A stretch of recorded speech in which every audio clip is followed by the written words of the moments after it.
It's Friday. I'm here. I made it. It's 6:32 p.m. Go me. I'm not sure that I was completely ready to go, but I love to be punctual so people can count on me. And also, actually with that, I don't know that I've actually even been clear about when I'm going to take Friday nights off.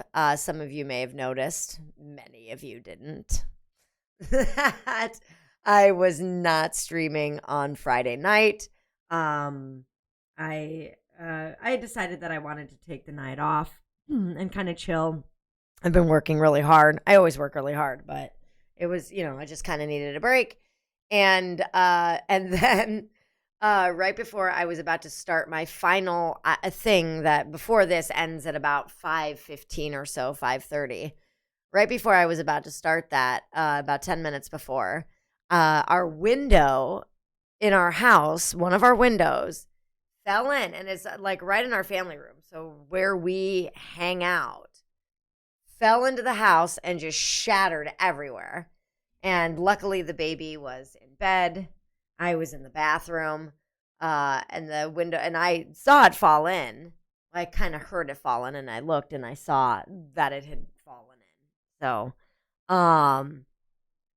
it was pretty alarming, but I was kind of grateful that I had already made the decision to, you know, take the night off because that just, it was it was like the last thing I need is another thing that I'm like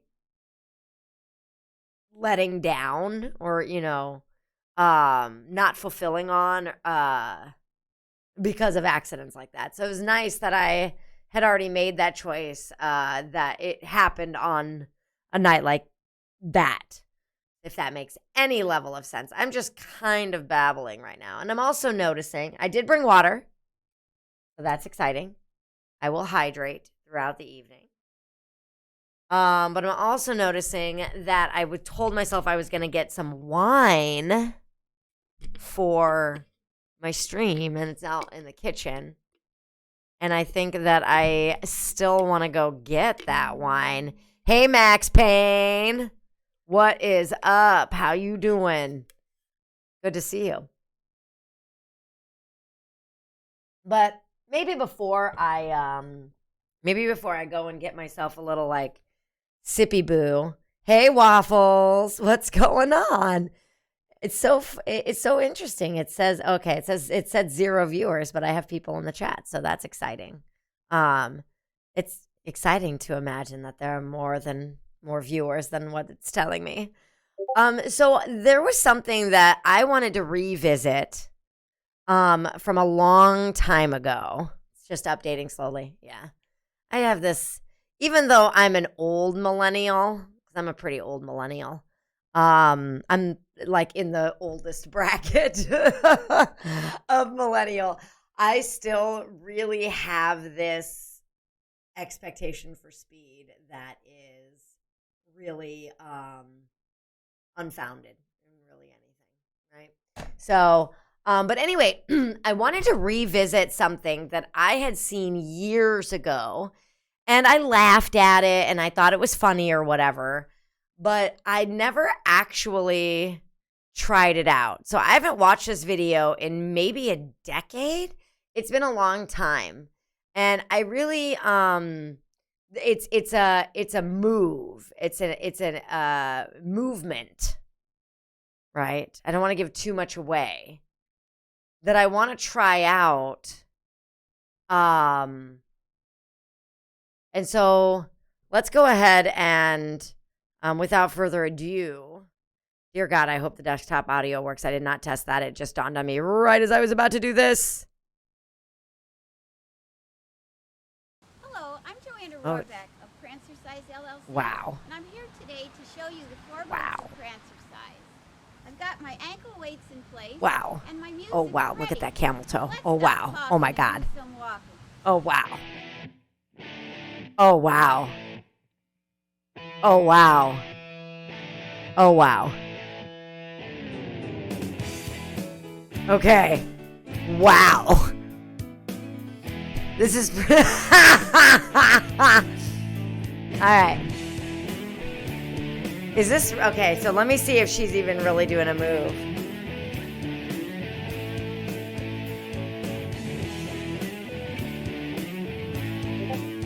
I don't think she's actually doing a move.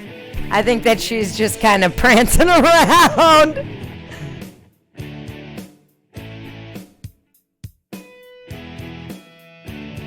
Yeah, I think that she's just kind of running and like doing her own like prancing as she runs. Okay. I was always curious if maybe she had if she had actually a move. Like, what is this thing right here? Okay, now we're going to step up the pace a little bit with the prancer-sized trot. It's really hot.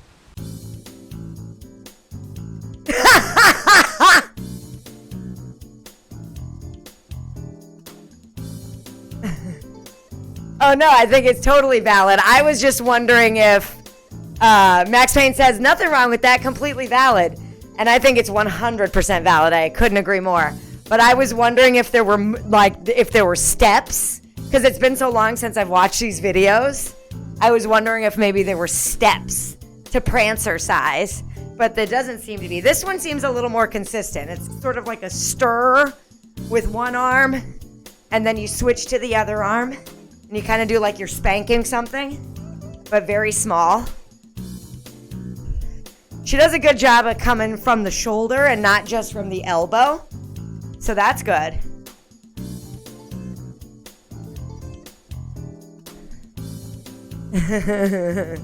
Worth every penny. We're going to really cut the noose and let it loose with the prancer-sized gallop. Okay. Oh, she is cutting the noose. She is cutting the noose, ladies and gentlemen. Okay, so it's like this.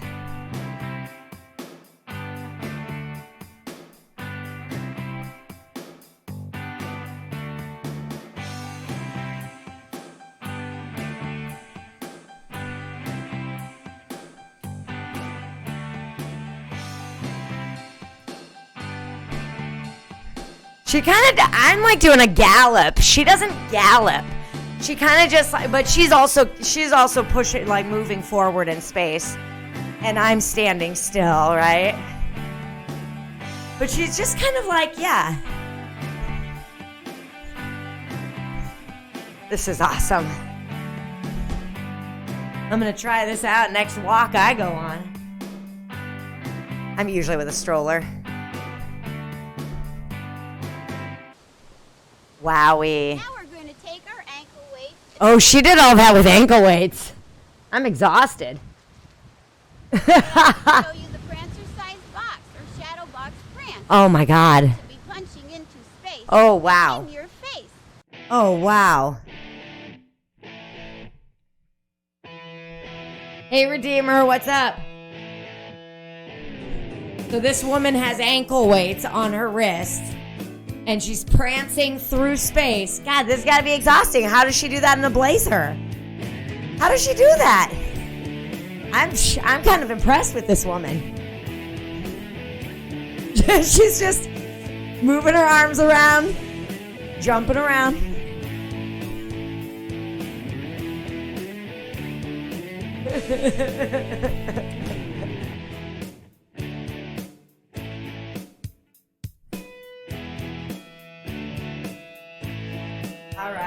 All right. Wow, this woman is special.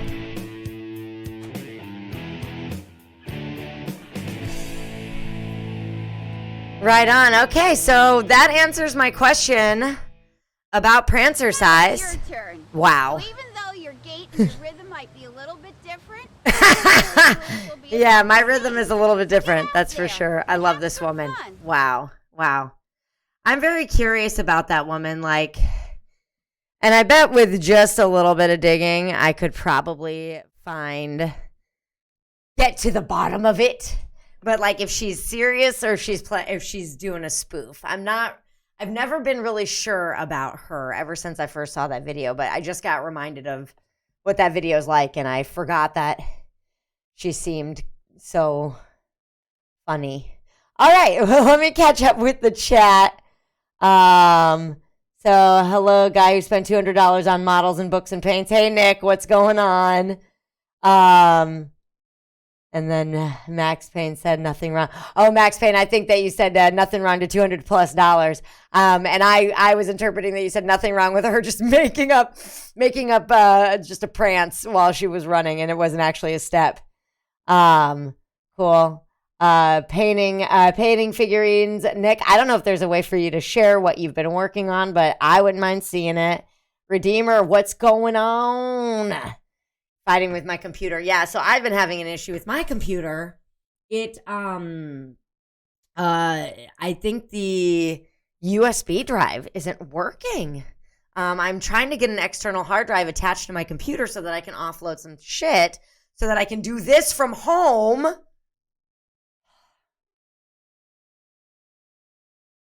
Also hydrate. I saw it. Thank you, Redeemer. You said you have a buffet of a variety available tonight if you're hungry. Well, you know what? Yeah, like I would love funny stuff tonight. I had mentioned 2 weeks ago that I have a weird, like, it's not weird. There's nothing weird about it, but I really do enjoy and find Karen videos to be very funny. We got on the topics of Karens 2 weeks ago. And so I said, oh, if you have any good Karen videos, send those over. We could watch those together as a community. Of course, exercise videos, right?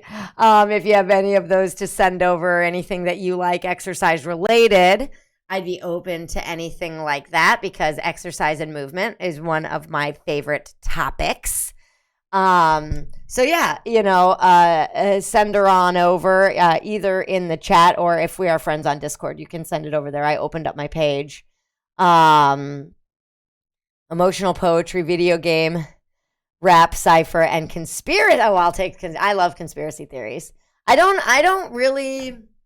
It takes a lot for me to actually glom on to a conspiracy theory, but I love listening to them. I think they're great. I love jumping conclusions myself. Like, well, that seems a little by design, doesn't it? So I'm totally on board with that. I have a good time with it, for certain, and I'm always open to the possibility of anything being possible. So which would I like to see first? I would say I was hoping that Prancer size video would be a little more music numbery. So anything with music, you said video game, rap, cipher, that I think that sounds like a good place to start for me. Oh yeah, gladly I'll show my minis. Yeah, I'd love to see it. My Dynamite Nick.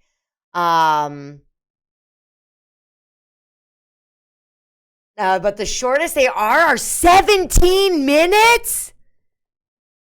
That's a long video of Karen's. Hey, Buff Pumpkin. What is up? Here you go then. This is part 1 of the trilogy. Redeemer. Oh, okay. Stream delay. Okay, cool. Or if you want to send it over to me in Discord, I can probably find it over there just as easily. So, groovy. Yeah, so we'll start jumping in. Oh, you know what I'm going to get? Okay, give me 2 seconds. I'm going to get a little coffee mug of some wine that I brought.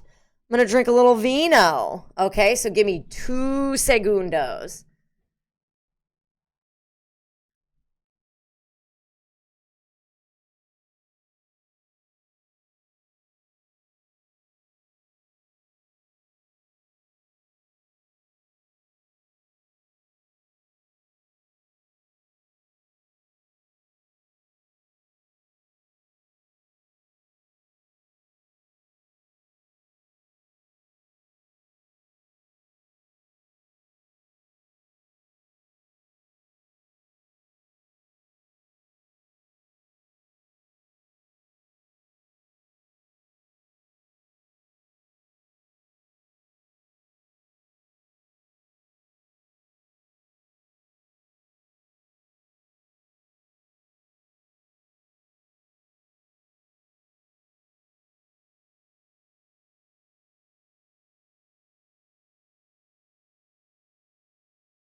All right, hey, I'm back.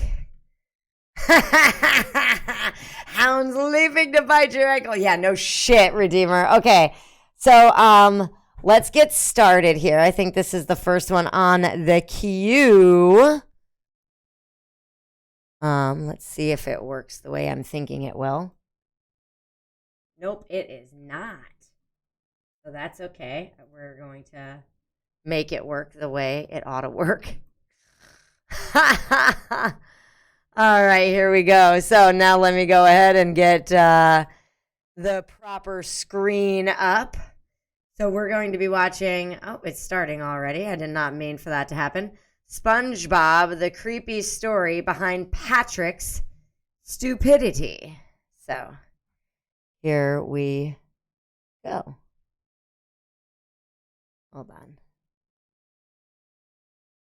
I think I got the first one. Okay, here we go. Now, there have been theories upon theories. Is Patrick Star a psychopath? Is he faking his idiocy to get by? Or perhaps to make others go insane? It's something that everyone who's ever watched the show has likely considered, especially because of his random bursts of... Oh, wait, Redeemer. I think that I missed the music video that we were going to do first. I think I'm going to I think I'm going to stick with that plan because I'm excited. I'm pretty excited about doing music first. I was really hoping that Prancercise thing was a little more musical. So I apologize for the abrupt interruption. Let's go with this and then we'll go back and see if was it Patrick Star is a psychopath. Is that his name? I didn't realize he had such a simple name.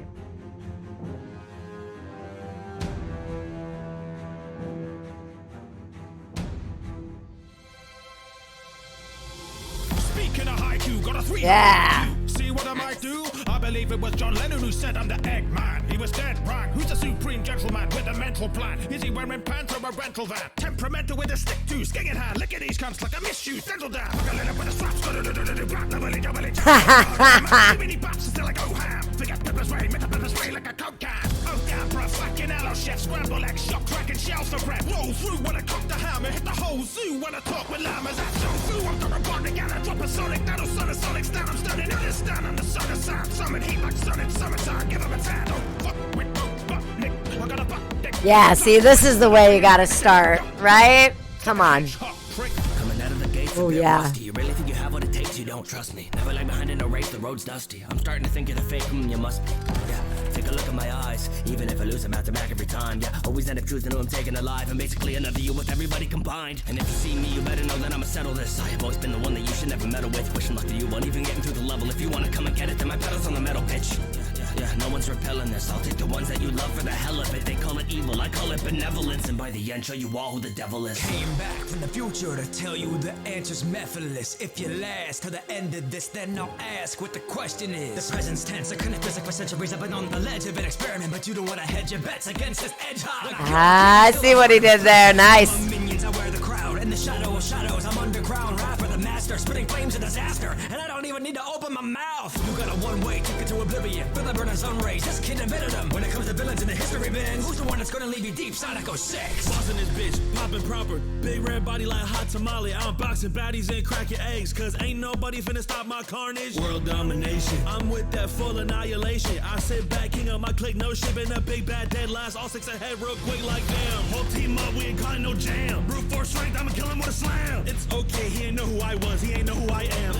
Shell to his shell, even crack till he crash. I'm upset that he had the little conch. Well, cause if not, then my whole fist would have smashed. Full strength breaking the glass. Yeah. Six forms and I'm open-minded. If so inclined, we could ball. Ah. Big drip, but no clothes designer. Your foes the slime, you get dropped. You look like Chow about to get stuffed. You should bow down to Chow, I'm a god. Spirit of watering, spirits like water. Want hit from this wicket, you'll live like a shot. All I'm seeing is green like cash rules everything but no cream. I snatch up everything in my reach. I'm gassed up, better see you retreat. You can have a vibe of my energy.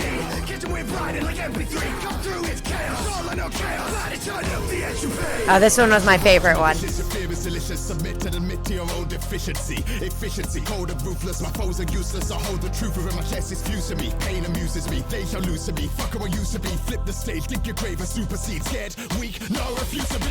Mask on, never mask off. Leave your path blocked. And I should have been the last boss. Think I fast as a boss hoax. Don't make me laugh lost. I advance and it can't stop. The mercenary. I hurt so many. Your team extremely edgier. I move these cubes like a Rubik's. Infinite jackal brings death like Anubis. Woo!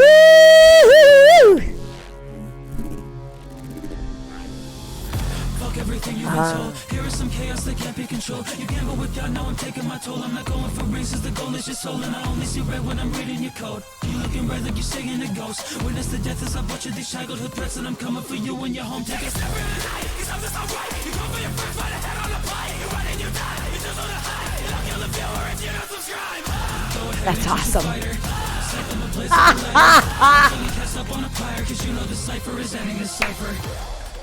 Nice. Oh, that was good.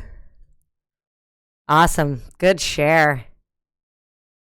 Thank you for sharing, and thank you for everybody who is contributing to the stream tonight. All right. I don't know. So I'm going to start organizing some things here. And whilst I do that, I'll be checking the Chatteroony-roo. Buff Pumpkin, I got your request in for the memes. Awesome. Yeah.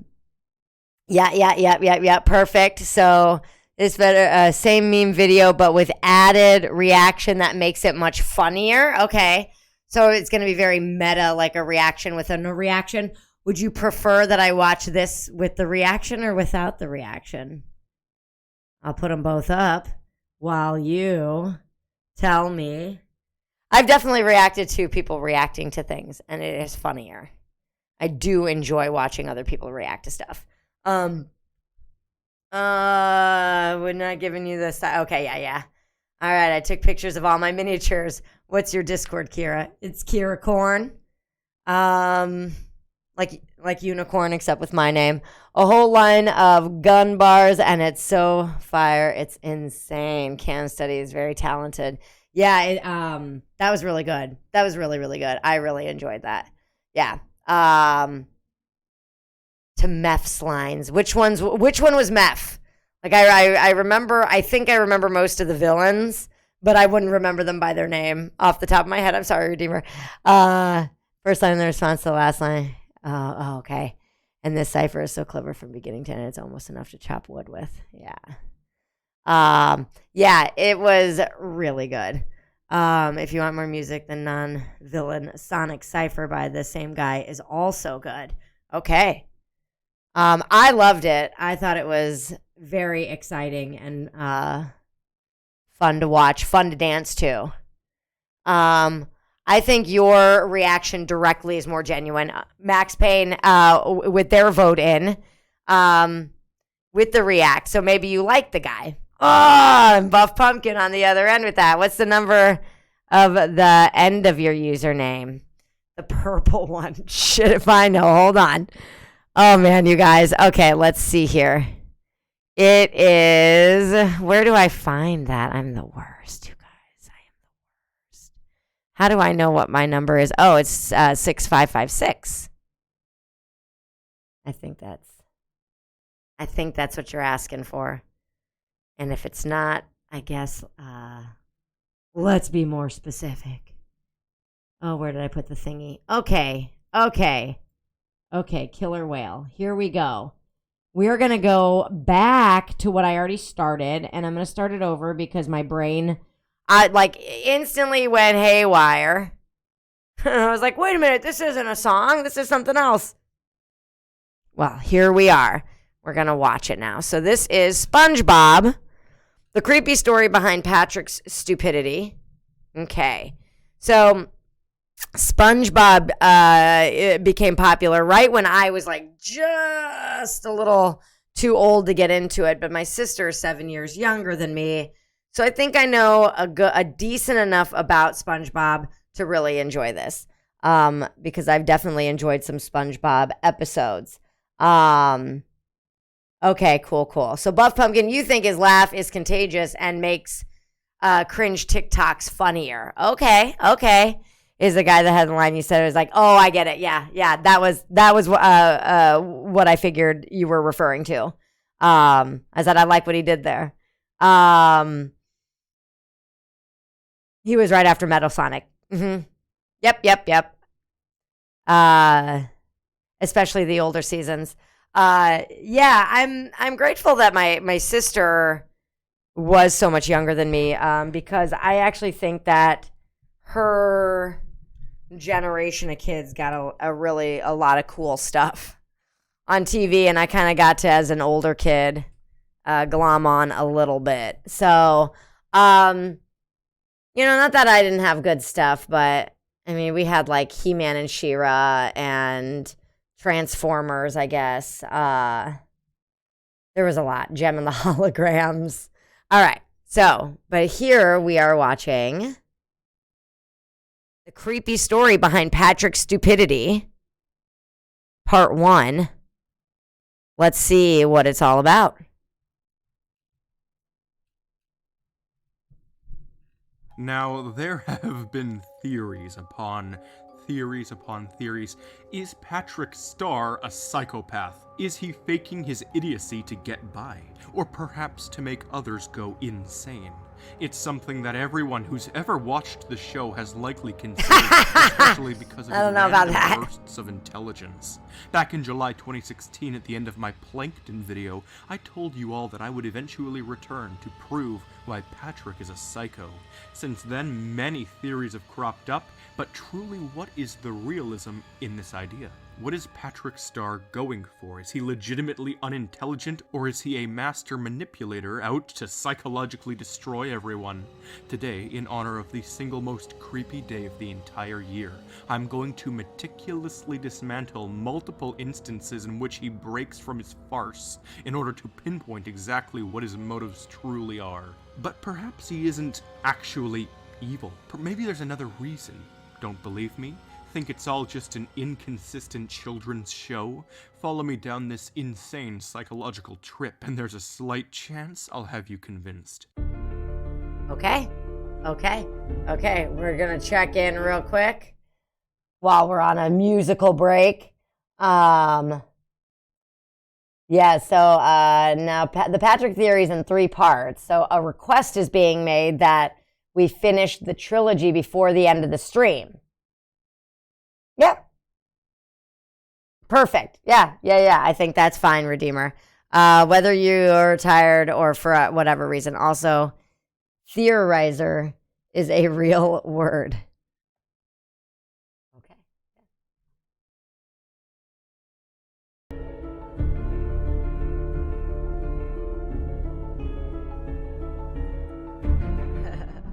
Hello, I'm the Theorizer, and Mr. Star has been demonstrating your word his for it. psychopathy since the beginning. The very beginning. His antics with SpongeBob never cease. SpongeBob is clearly childish. He has very little maturity and acts nothing like an adult. We see his brain on occasion, and some, including Loki myself, have even gone to theorize that in the episode where SpongeBob throws out his brain's files, that's the moment when the entire series shifts, and he goes extremely dumb. We've seen his brain in other scenarios since then, and it's since fallen to an apocalyptic state of ruin. It has kept him blissfully ignorant and stupid. Patrick, on the other hand, he's always been a bit off. In the episode known as Patrick Smartpants, we get a pretty good clue as to what may be going on with him. His brain is metaphorically shown to be unplugged until the top of his head falls off and SpongeBob accidentally replaces it with brain coral, which plugs him in and gets his gears working.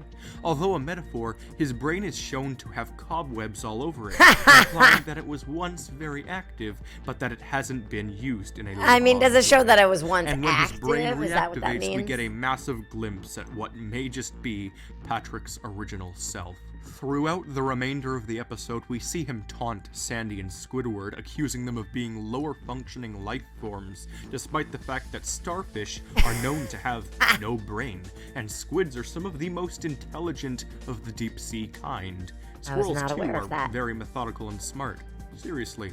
Though while starfish have no real brain, they do have a circular nervous system around themselves, and something else that's cool, which you most likely already knew, is that some Doubt it. starfish can regenerate.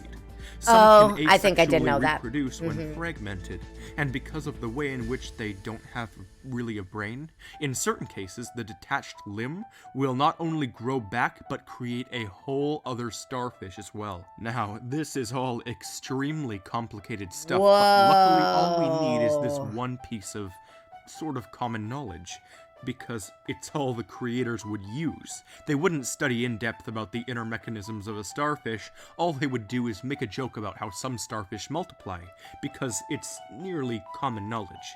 I swear I saw him duplicate in an episode, but I can't remember which one. If you guys know it, please tell me. Maybe it's just my nostalgia, or maybe false memory, I don't know. He But what my probably point is did here- somewhere. I know, right, Redeemer? Imagine if you could cut your finger off by a circular saw. Yeah. Is that Death Note? No. Saying no. Who is this? I hope this at 411 is where we are. Okay, it's not going to lose me. This is the theorizer. Okay. I don't know if I'm not getting the question. Sorry, Nick. Oh, you sent me a friend request in Discord. Perfect. It is the Death Note of, okay. OST playing, yeah, the music.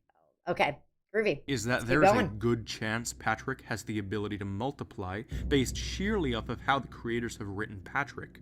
I mean, clearly they took into account the well-known fact that starfish don't have brains, so it's obvious where they tend to lean with all of this. And why is this so crucial to his smarts and villainy? Well, because I have an extremely complicated thought that is very likely untrue, but oh god, I so badly want to share it with you guys because it is so cool. Patrick's mind is, as he puts it, an enigmatically unfathomable mess of machinations. In the episode known as The Secret Box, that's what Patrick is trying to say. After SpongeBob asks what's in Patrick's mysterious box, Patrick's personality outright changes, and he begins to go entranced with huge words he never ever usually says. His whole mood shifts ever so slightly. This is all done for comedic effect, and I literally burst out laughing the first time I watched this, but now I'm looking at it closer. After he denies SpongeBob entrance to his box, he says that SpongeBob is an open book, and he tells him that he isn't worthy to know the box's contents. What? And then he says the inner machinations of his Have you mind guys are seen these enigmatic, episodes? while he thinks about milk spilling. So is this his true smartness, perhaps seeping through somehow? Keep in mind that this all takes place long before the Brain Coral episode, so what is going on? At the end of the episode, Patrick reveals to SpongeBob that the only thing inside of the box is a secret string. SpongeBob laughs and leaves. Then Patrick mischievously laughs for a solid 9 seconds as dark and malicious music plays. Patrick then reveals to the audience that the string is actually something that pulls open a literal secret compartment, Redeemer, revealing you an said embarrassing image of this is SpongeBob at a accurate. Christmas party. The inner machinations of his mind? Does he know that machinations are dark and shifty schemes? He knows that, right? And he's referring to himself in general, not this single instance. And then he thinks of spilled milk. So, is Patrick out of his mind? Is he faking? Is his true intelligence seeping through? I don't quite think so. However, this is but one Not of accurate, several exact. occasions in which something smart bursts out. Really? Even briefly in the episode where they do a bunch of painting, Patrick says that they must stop acting like cavemen. He then maturely says, we have technology, before pausing and then going totally nuts on the computer. It's obviously just the way they've written Patrick and it's comedic genius, but the repercussions this has on him as a legitimate character are staggering. And this isn't all. Like I said in my Plankton video, this show has vicious inconsistencies. Plankton's goal is constantly changing. This is similar to Patrick. This, of course, could be because SpongeBob SquarePants has no grander plot arc, but these consistencies are very easy to keep continued, and there's no reason to break them like they constantly do. In certain moments, Patrick can do things easily, and in others, he can't do them at all. A good example is with reading. Sometimes he can do it quickly and easily, and other times he seriously struggles for no reason at all. And then there's the fact that he can wire his house so that a sand TV works somehow. Something does not make sense. He seems to have some kind of mental power and he does unnatural things, all in the name of slapstick and comedy, but he still does do them. So how am I to explain this under the concept of SpongeBob lore? Either I can't, or I can continue with something terrifyingly senseless. Oh my Something God. that simultaneously seems so out there, but also makes some levels of sense. Patrick Star is not evil, not at all. His intelligence just rapidly shifts. His personality just rapidly shifts. Like some very strange, very rare, unique variation on an identity disorder of some sort. Formerly known as multiple personality disorder, dissociative identity disorder is quite likely to have some level of play in this. A variation where the shift in personality is instant or very slightly delayed, all in the name of Patrick's own sense of comedy, triggered by much else than his will to entertain his friends. A variation in which memory gaps are practically non-existent, unlike the real MPD. We know this because of how Patrick lost no memories during the brain coral episode. So what do I have to prove my suspicions? Well, first of all, brain coral is a real thing, though it looks near nothing like the show displays it, and it obviously can't make you smarter even if you are a starfish. I don't think But in so, right? SpongeBob, it clearly activated an extremely dormant personality that may even be the original host of Patrick. But there's way more than that. I don't think Patrick has just 2 or maybe 3 personalities. I think he has hundreds. Wow. Dozens of identities that we have no Theorizer idea has he's thought flipping a lot through about as this. we watch him. Not even Patrick is aware of this shift. His personality changes in a very distinct way, however. The smarter the version of Patrick, the more arrogant and unfunny. The dumber, the more kind and hilarious. Each personality is extremely similar to the last, changing ever so slightly as they escalate from an IQ of 0 to an IQ of what we see in the Brain Coral episode, which is... oh god, levels Einstein easily reached, probably topping around 160 or maybe even 170. And if we haven't seen all of Patrick yet, then there's a chance that he could keep going. The highest recorded IQ maxed out at 300. So, if Patrick were put into such a situation, we could be looking at a maximum of 300 different split personalities inside of his head, keeping him constantly dumbfounded, confused, and grounded at the lower end of his spectrum, unless the situation pushes him higher. It all depends on how he wants to set the tone of quality. And based off of the fact that he was unplugged, we can assume that the Patrick with an IQ of 165 is the That original he was Patrick, unplugged. the one that Isn't grew that up funny? until some sort of traumatic incident caused his I didn't see that natural episode starfish either. instincts I to kick obviously. in, the ones that split him. However, since we know all of the splitting is happening in his brain, therein lies the possibility that every time his plug falls out, a new personality is created. And there's even a slim Yowza. chance that he literally does have hundreds of smaller brains in his head, if it is in fact correct that he physically splits too, like starfish do. Though it's far more likely that he's just splitting his mentality across dozens of intelligence quotients he could have. If unrestricted by reality, Patrick could very well have infinite people in his mind, depending on how many times his brain has unplugged over the course of his That lifetime. background. Each time it does That's so, pretty cool, it huh? cognitively kills him. And in death, like all starfish, it duplicates him. As we see, he may originally be a smart fish, but one cognitive arrest occurred and he sat for years and still today as primarily a fish. Now, this could all be a genetic case of severe Huntington's, which is slowly dragging him down, but it's most likely to be, as I said it is. That, of course, is referring to my theory, which as a whole, I don't really believe. I'm just laying out the evidence and providing a semi-conclusion to what I think this star could really be doing to explain it, using actual logic that the TV series really doesn't have. I don't really think this theory probably isn't the case, but I want to push it. Sure. Though Friday the 13th is worthy of something this eerie. I hope it gives you more insight. I do think something is up with Patrick.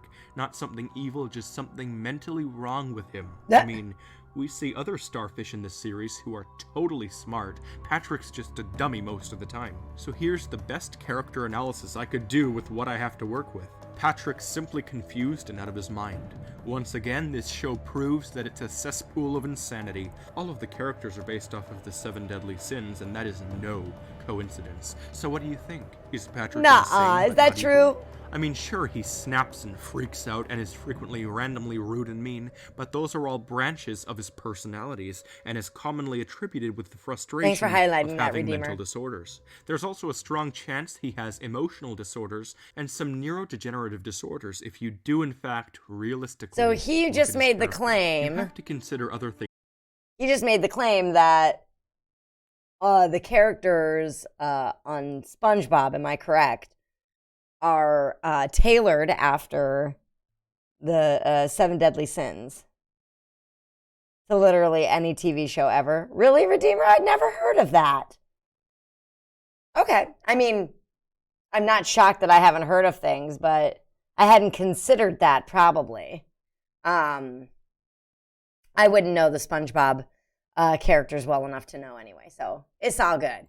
Things too, like the big point I've seen dozens of people use to prove he's a psycho. They watched the episode known as The Card, in which Patrick says that his intelligence varies, and that they'll never know just how smart he truly is, as he likes to mix it up. He literally says that. What? So, I was right? There are even a couple times, one which I remember, where Squidward asks Patrick how dumb he is, and Patrick tells him that it changes, that it depends. It's variable depending on I mean, what? I guess if he says so. There are dozens of episodes I didn't cover when formulating this theory. There's even an episode That's where Patrick hilarious. says dumb people are blissfully ignorant to how dumb they really are. A smart statement Yeah, he says that's right before he something I guess totally smart zones people out would say. as he degrades to a stupider intelligence. So you guys, the comment section, you guys always provide the slickest, most strangely convincing pieces of evidence, even for an outlandish theory like this one. But if you can in fact find something else, this may actually be very realistic. If you can highlight even more times he says smart things, that'll do. I can't keep going here, I'm getting dizzy. Until next time, I'm the Theorizer.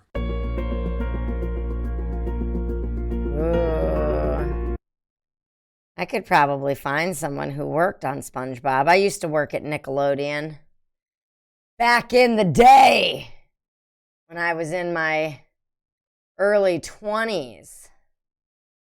I worked on shows like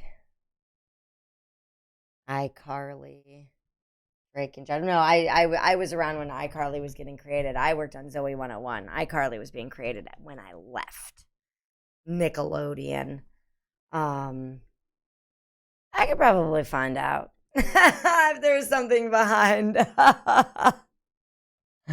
Patrick the starfish. All right, let me catch up with the chat, y'all, before I move into, I think what we'll probably do next is memes, just to spread out the, and thank you for highlighting that, Redeemer.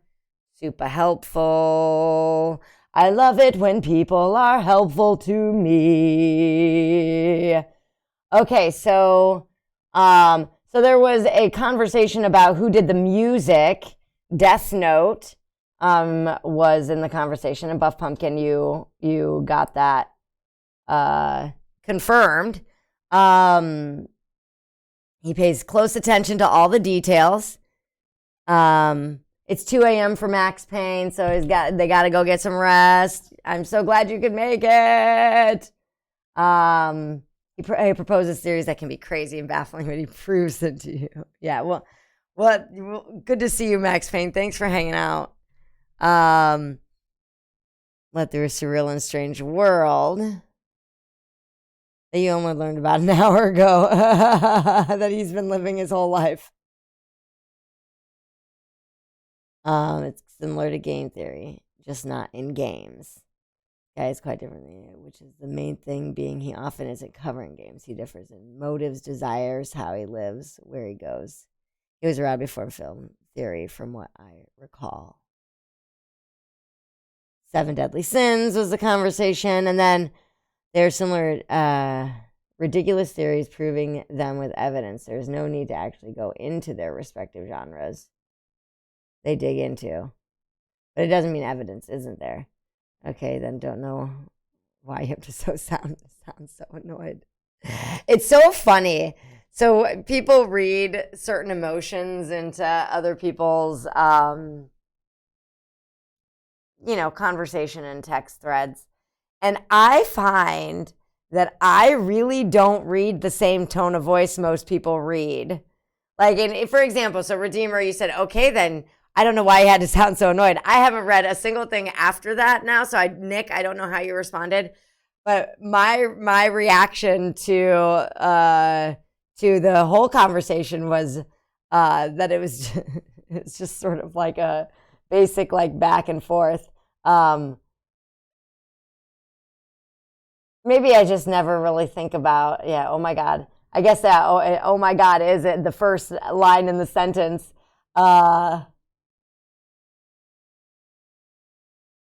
Okay, yeah. Okay, now I can hear that in the reading. Just funny thought. I just like making correlations. There's no need to go into gritty details. Well, that's what I like to do. I like doing deep. Right on.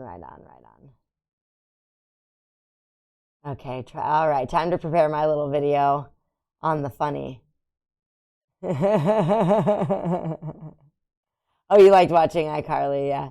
Buff Pumpkin, the videos have an order. Yes, that's right. I have the videos up in an order. I like to do like sort of like a jump around variety. I even do that at home when I'm watching TV. If I'm watching more than, let's say, 2 shows in a row, which never happens. Let's get real. But even if I'm going to watch the same show, sometimes I'll be like, well, a lot of the times I'll be like, okay, let's watch this other show. And then I'll go back to this show. I don't know what that is for me, but I like jumping around. I just want a little smorgasbord of everything, right? Well, yeah, Buff Pumpkin. Plus, yeah, other people want to see get their videos seen too, and enjoy it and share with everybody. So I totally agree with that. And I never said when she had to do it in order. That's true.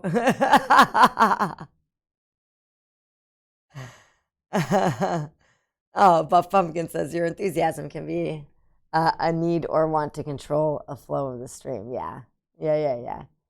You can get excited. Well, and also, I think Redeemer, I like my sense of you is that you're always like, oh, time is going to run out, right? It's like a time conversation more than anything, And where I am, by the time I get around to Friday night and getting here, is I'm just like, I want to chill. I want to talk to people. I want to say hey to y'all. I want to hear how your nights went. I want to bitch about shit, So that's kind of where I am. So the videos, while they're fun and I get exposed to so many more really fantastic things and fun things, and I like them. Because most of it's like completely new to me. I also just really enjoy the format of like being with people in a chat and all of that. And I even love being in the chat room, not as the streamer. I actually prefer being in the chat room over being the streamer. I'll be real honest, especially when it's a chat room like this where there's a lot of like repeated people, and you guys kind of have a little bit of a history over these last several weeks. So that is, that's just my share around it all. But I'm actually like pretty, like, I think that I went through a long period of time where I was just supercharged and really like ready to go, or ready to, like, for me it wasn't get annoyed, and it wasn't like get salty. Mine was more like I got angry at people. And I feel like, at this point I'm no spring chick. I've been around the block for a while now, and I think you just kind of like, if someone sounds a little bent out of shape about anything, for me, I'm just like, okay, they get to be that way, and then if you want to say something about it, you get to do that too. And I'm totally for it. I'm into it. There's something about communication that is really exciting for me to watch. I don't know if you guys get the same way about it, but I love seeing and sensing human interaction and how it all goes together. And actually, like, I gotta say, like, Buff Pumpkin and Redeemer, you guys are having a conversation over here, and it's a really honest conversation. And Redeemer, it's funny you say this is not a conversation worth having. I'm just like, I kind of like, it's nice that people can actually like talk to each other. Because even though y'all are frustrated with one another, I think it's nice that both of you like are just upfront about shit. That's great. With being polite, like, obviously our lizard brains will go in like awful places real fast because, we're all just mammals. But no, I think it's great. Oh, did I come in a bad time? Hey, Thaumaturgist, what's going on? It's done now. Yeah, it's, I was going to say something, but I don't even want to. This is just an unpleasant and toxic exchange, and I refuse to perpetuate it. Redeemer, I don't know. Like, that's not my sense of things. I didn't think that anything felt really toxic. I think that people can be candid and upfront and still be polite. So, I don't know, something to look at here. And I don't say anything with any sort of dog in any fight at all. I'm just, I just invite you to, consider that. And if anybody is criticizing in any way, it doesn't even really necessarily mean in any way that they dislike you or they feel badly towards you. Something to consider. But it didn't matter when you discussed the other guy. Okay, so let's move on. Things are fine, says Thaumaturgist. Yeah, we are moving on, and I'm way behind on the conversation. All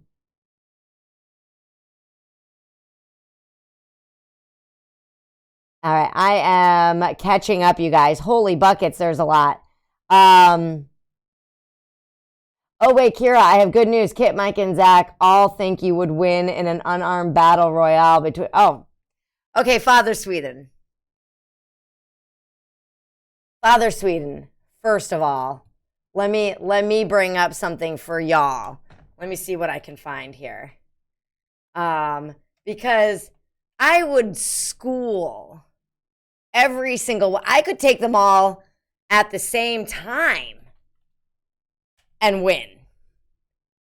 I'll tell you that right the fuck now. Let's see here. Let me see if I can actually find a good video to show you. Yes, if there was in fact a battle royale, I would definitely win. Let's do this one here. This was round. Oh, God. I always forget that it starts right away. So here we go.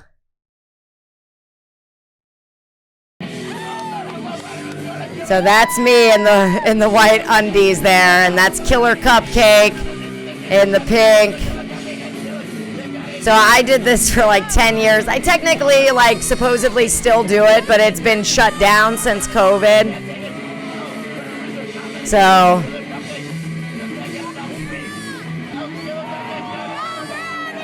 yeah, get her, get her, get her. I should probably be careful because there might be boobs in this. So anyway, that is a little tasty taste. I am the champion, the 2000. I love how I'm just bragging. That's okay. People don't brag about themselves enough. I'm the 2016, 2017 champion, Mud Queens champion. So yeah, I think I could crush many of them all at the same time.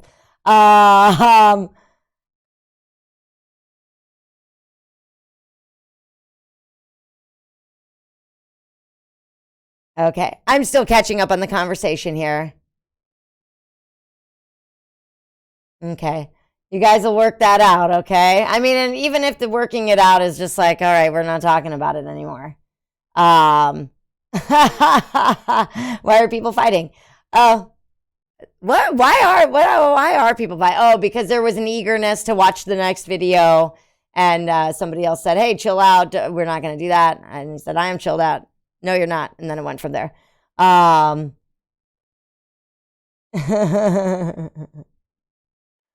kind of just wanted to show Kira a song that Daniel thought she would like. Hey, Thaumaturst, if you want to put something in, you can put something in. Okay. I still haven't caught up, you guys. Oh my gosh. Mud wrestling seems so weird to me, Father Sweden. What's weird about it for you? It is weird, by the way.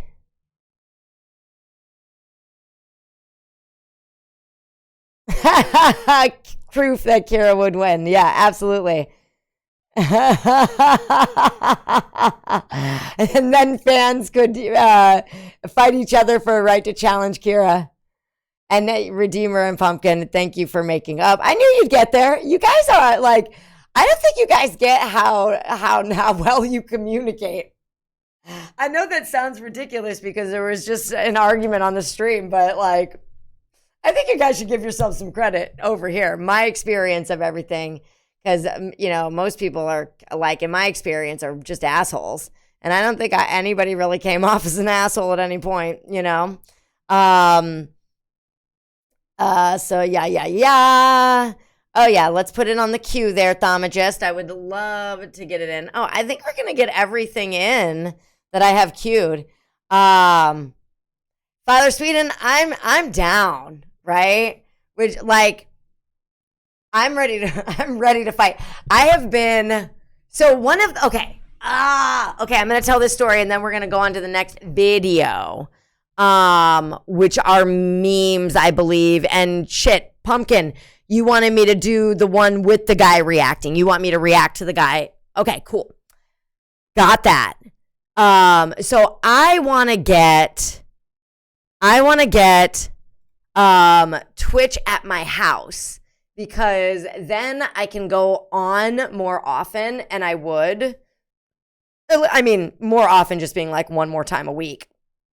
But I already stream things other places, and it would just be so easy to just turn it around and stream it on Twitch. But I'm running into some like tech issues right now with all of that, and so I'm working on it. But I'm pumped because then I can have the dance parties I want to have, because this whole thing, no, and then like this little tiny space. Actually, today's way better than 2 weeks ago. 2 weeks ago, I wanted to cry. 2 weeks ago, I was so wedged in here, I wanted to cry.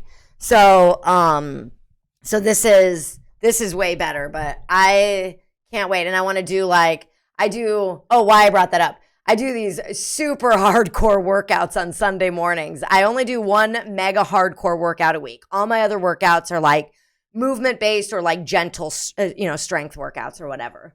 And so this one, every Sunday, I do my husband makes up the workout and then I get my ass handed to me. And it's just straight torture. But I just think I think people have such a fun time watching it. And the moment I heard that I was going to have the opportunity to stream on Twitch, I was like, yes, like watch me suffer. And I just haven't been able to get it together. And it's a whole variety of reasons why I haven't been able to get it together. Part of it is like totally like my fault inside of like just not getting a fire under my ass.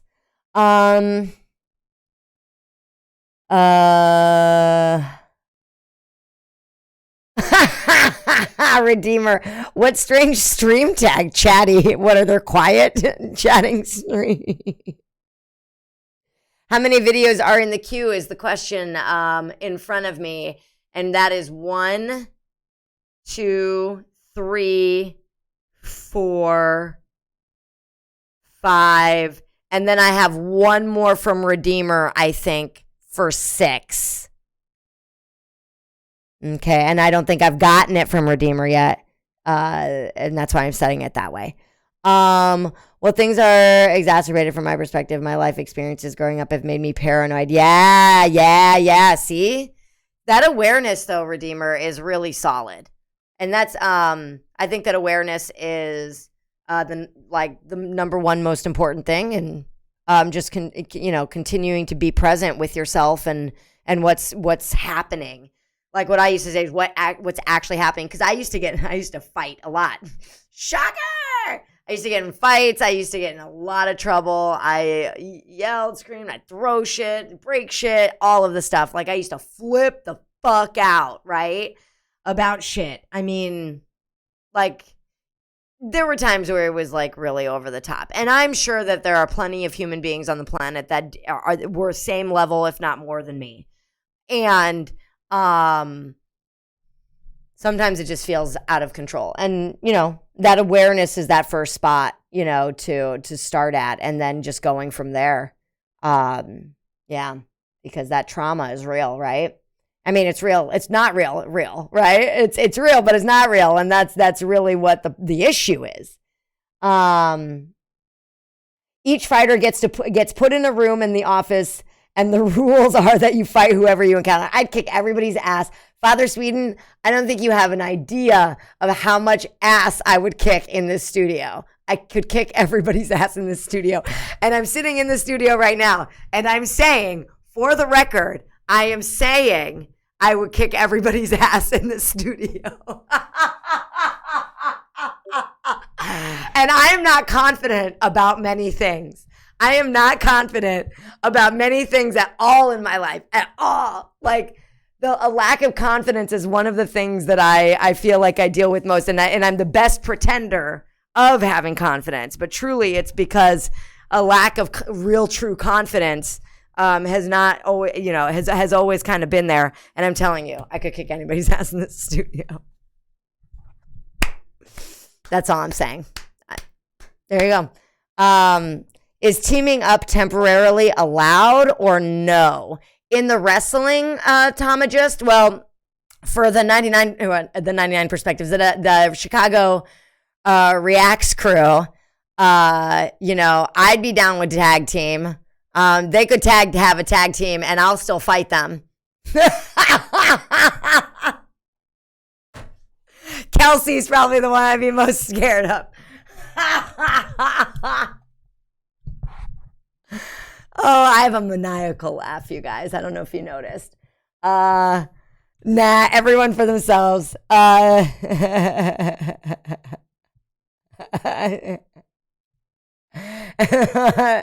is that upcoming to the guy and the meme, super meta and 4-wall and on, haha. My first thought is not everyone for themselves. Okay, mainly I'm just beyond over the beating of the pool of blood that used to be a dead horse of having some people accuse me of things and thus become offensive, which somehow, beyond all logic, has seemed to make things worse somehow. Totally, Redeemer. Absolutely. Absolutely. And like I said, that awareness of the fact that there's a lens through which we all see things, right? And if you understand that the lens through which you're looking naturally and readily is that whatever, fill in the blank. People are out to get you. People are assholes. Like you're dumb, right? Like whatever lens. That's one of mine. Like I'm an idiot, right? Who would want to listen to me?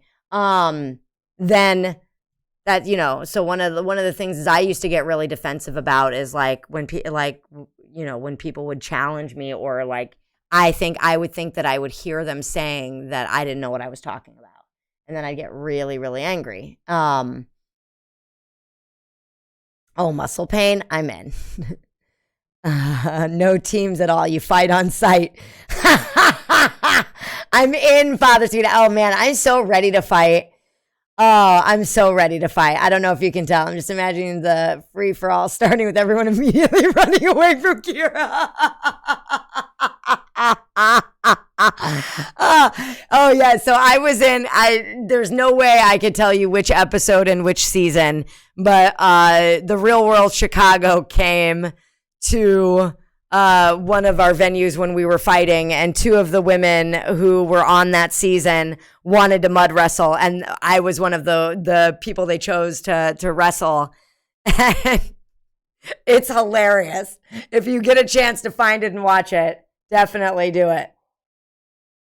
It's hilarious. Okay. Yeah, and Damages, that's exactly what they do. They all run away from me. Kira is a roaming boss battle. Totally. Okay, and then let's get part 3 up and ready. And part 3 will be probably the last video, but I kind of have it that we might have time after. But also, I would love to do a movement thing with you guys. I'm in the middle of a workshop for an eye and head movement workshop.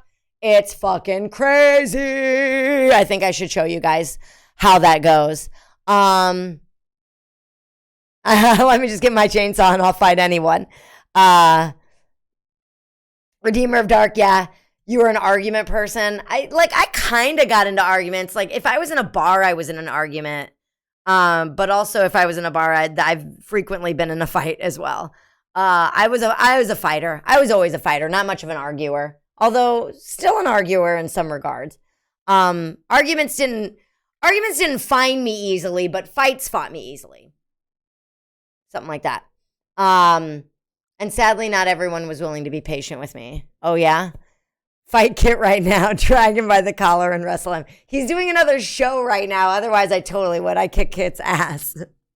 No, well, here's the deal. Okay, so here's the only problem with fighting the Chicago Plays crew and the Chicago Reacts crew is that I would feel so bad doing it.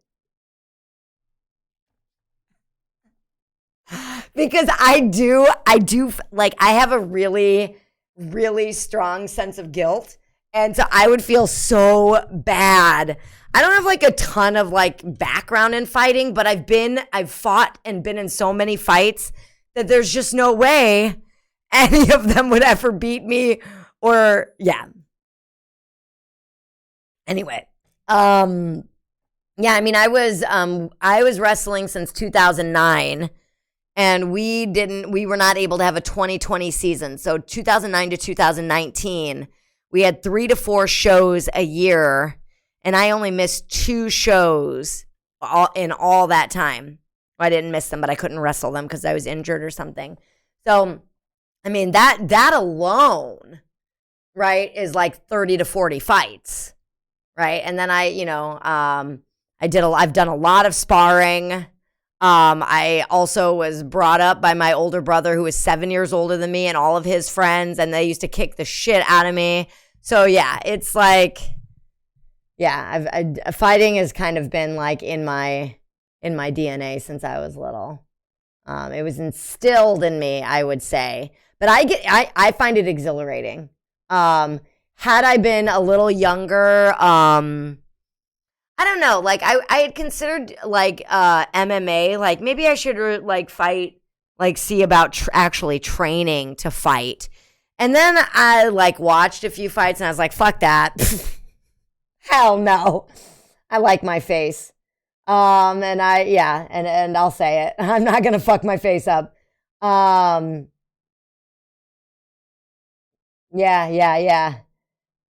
No, Redeemer, I totally have imposter syndrome. I 100% have imposter syndrome. You're 100% right about that. The God Emperor versus Kira. It's a lovely laugh. I feel like it's like a ha, it's like a cackle.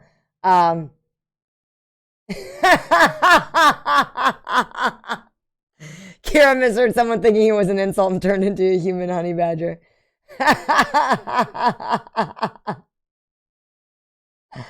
uh, um, yeah.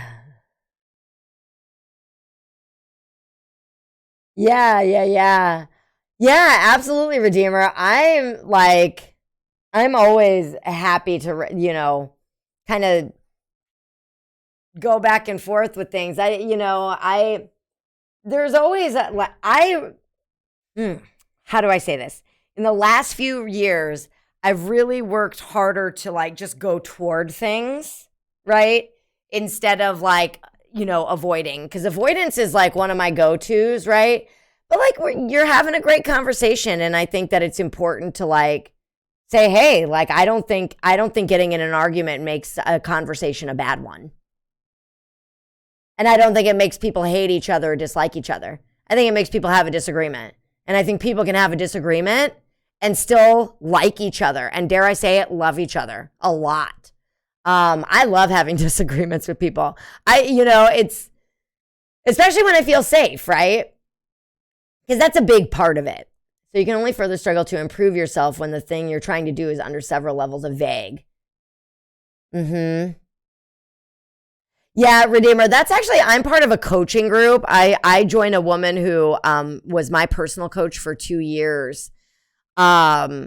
And I decided to just join one of her groups because I feel like I've just gotten to a place where I feel really good and chill in my system and like accepting of the things around me.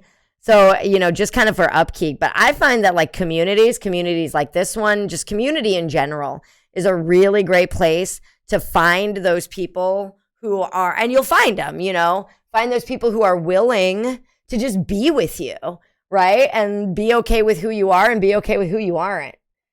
Because that's what I think that's what we're all here to do, is just like lift each other up.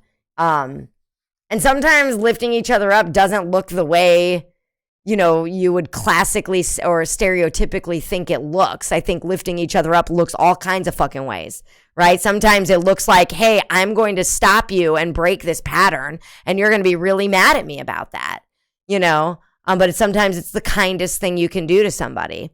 Chicago lore, Kit is obvious evil. Kira is the hidden evil mastermind that would annihilate Kit. One hundo.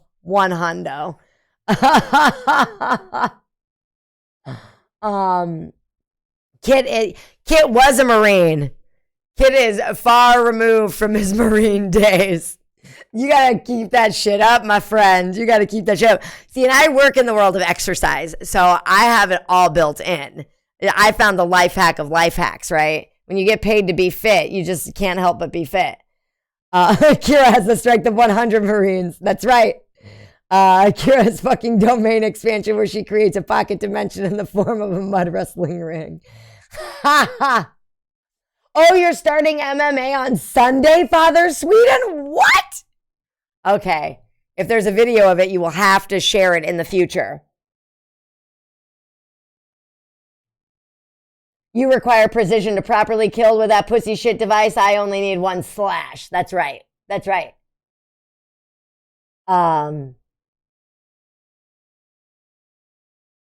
Take some level of patience. Yeah. Yeah, no. Well, and you do. You're very passionate about things, Redeemer.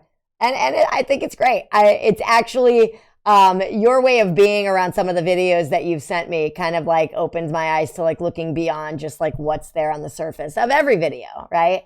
So it's something that I've been able to learn from you. Yeah. Cool. All right, all right. From Kira, did anyone in the Chicago crew tried Elden Ring? I haven't tried Elden Ring, Sam, but I don't think anybody's shocked by that. Also, chainsaws are fucking impractical for weaponry. Hey, the guy from Evil Dead doesn't think so, okay? According to my understanding of things, I'm full of things that various people don't like. It takes a deific level of patience. Well, that's the thing also, Redeemer. Like, it wouldn't even be patience. It wouldn't be like, oh, that's okay and that's fine, right? I think really, probably what would be more helpful for you is for people to say like, oh, like, okay, what value is this person going up against of yours, that has you tense up like that and then, react in the way that you're reacting. Because it all starts with tension in the body, which is what I teach about in fitness, right? And in movement. Every reaction we are starts with tension in the body. So the sooner you can sense the tension in your body, the sooner you can actually pivot inside of whatever reaction you were going to have, whatever it is you were going to say, So a lot of it isn't even necessarily patience. A lot of it for me, it's like I read those conversations and it's inside of training, right? I can look at that and say, okay, yeah, there's a conversation going on. This is a communication between two people and they're disagreeing. I don't have to make it mean anything more than that. And most people make that mean more than just that, right? Because even me saying that you're having a disagreement is a story, right? That really, it's just like, Redeemer thinks this thing, Buff Pumpkin thinks this thing, right? Not to bring up the actual story because I don't even fucking remember what it was. All I'm saying is like, to get out of story takes a lot for everybody, not just you. Everybody. Most people have no idea that they are living in a world that they have constructed for themselves.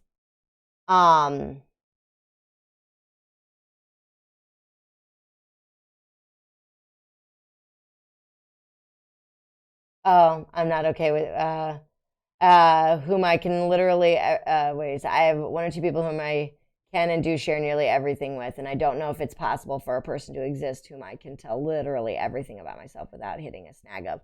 I'm not okay with that. Honestly, I agree with you. I have the same situation. I wouldn't tell anybody in my life everything about me. Not even my husband knows everything about me. But the violence and the gruesomeness when the blades come into contact with the flesh will please the blood god. With a chainsaw weapon, yes.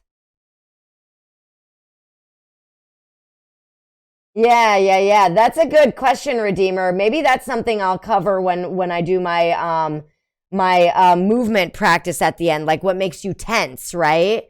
We can do that. So use a serrated blade and then just rub it back and forth instead of motorized blade I don't think I'd have the stomach for that. I can't even watch fucking someone slap someone else on a screen. Are you kidding me? If you saw me 2 weeks ago, you'd been like, not a chance. Redeemer, me too. I actually, I don't know if you've ever had any chance to be in front of any sort of therapist or anything like that, but I actually deal with general anxiety disorder, which just basically at the ground level means that I experience anxiety constantly. There is a constant anxiety in the background running. Yeah. So, if that's something that you relate to, or, it doesn't have to be just that, but similar, like, it's being, if you have a hard time relaxing, it makes sense to me. I understand.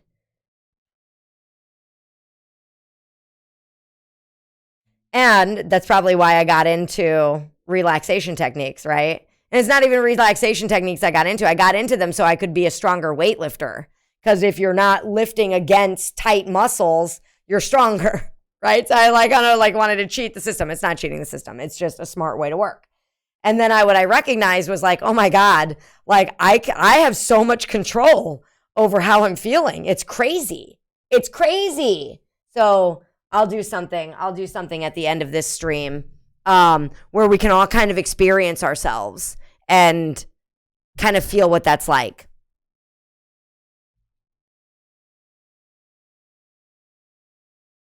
Oh, I wonder why that is. I think I'm gonna allow that. Oh, because it's probably sounds like domestic violence.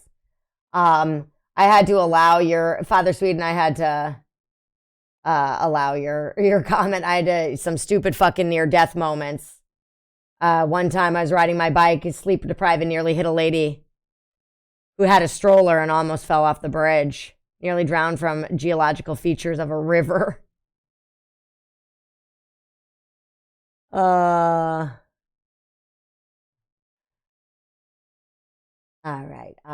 right.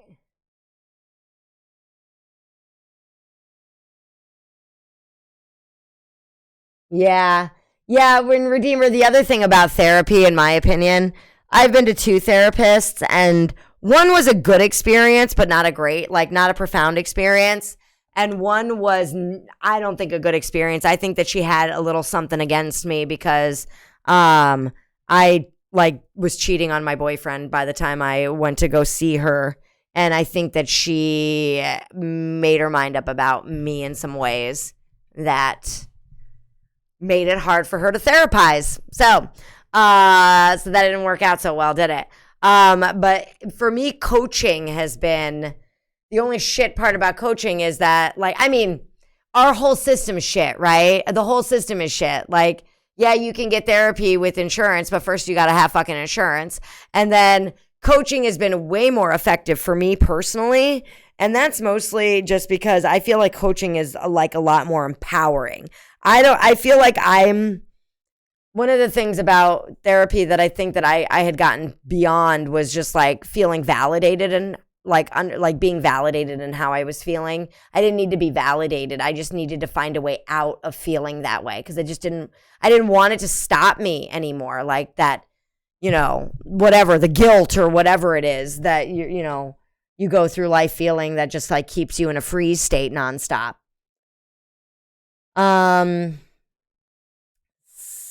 Almost cut your face off with a motor saw. Yeah, Redeemer, it's tough because I don't think I've actually ever been totally honest with a therapist either. And I've been more honest with my coaches. Almost fell off a cliff while working with said motor saw. Interesting, Redeemer. Yeah, I'm surrounded by a lot of young therapists. My sister, who's 7 years younger than me, has her own practice. She owns 2 locations. She has 30 therapists that work in her practice. She's my sister's phenomenal. Wow. So I know that there are some really good ones, some young ones out there too.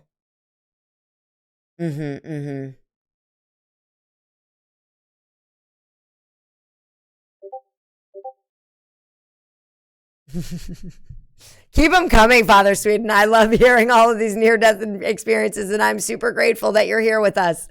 Okay, you guys, it's time for a video. I have been promising this meme video for like of 30 minutes or something, maybe more.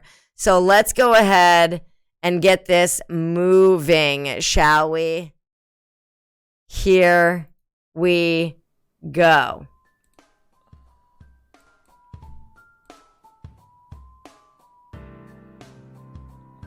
Please watch this video of your oldest juicer, Link. Why would you leave the gate open like that? That's not a good idea. Ah! Ah! Ah! That's scary, man. According to wikipedia.org, blood plasma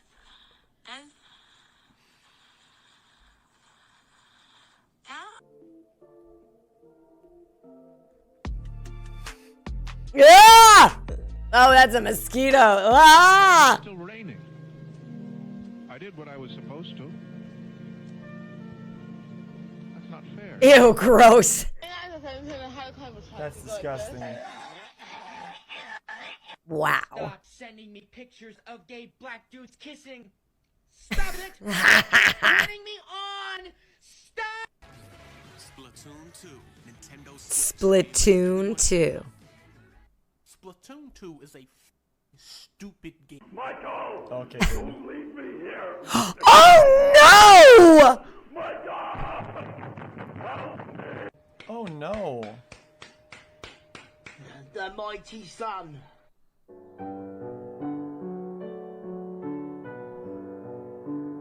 What the fuck? Oh. Oh, cute cat. That It is would be quite shocking if that cat hit the whip. No, but a cat could never do that. We're getting a slight increase in the number of doses. What? What? Madam? Nope. Oh!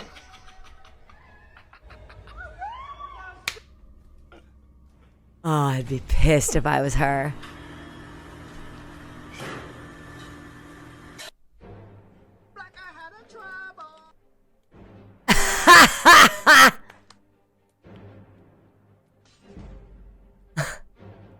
That is a big ass fork.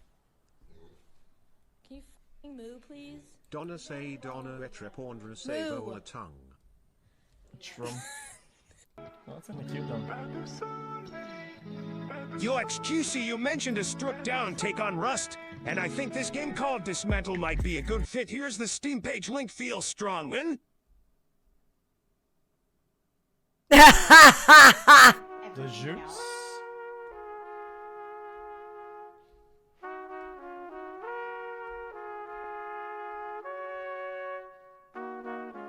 To remember everything you know.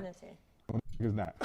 You know what I'm saying? I don't even know what that hypermasculinity thing is, bruv. But shout out to my LGBTQ people, bruv. What? It's not. What the fuck is that? I don't know what that hypermasculinity thing is, bruv. But shout out to my LGBTQ people, bruv.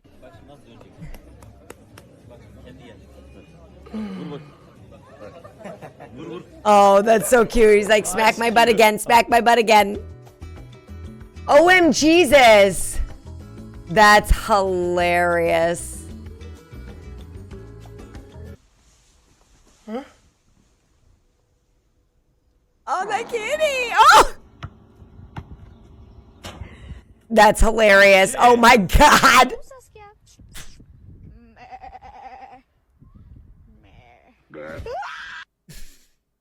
That's awesome. Don't do it. Don't do it. Don't do it. Don't do it. Don't do it. Don't do it. No. It's so dumb. Wow. Wow. That was sadder than I thought it was going to be. The fuck is going on here? Is that a vacuum cleaner? How tall people get into bed?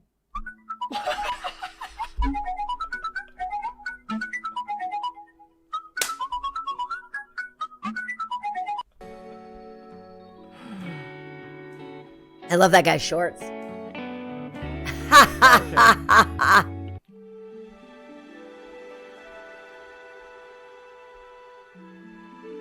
K's for the great content XQCL. Oh, hey.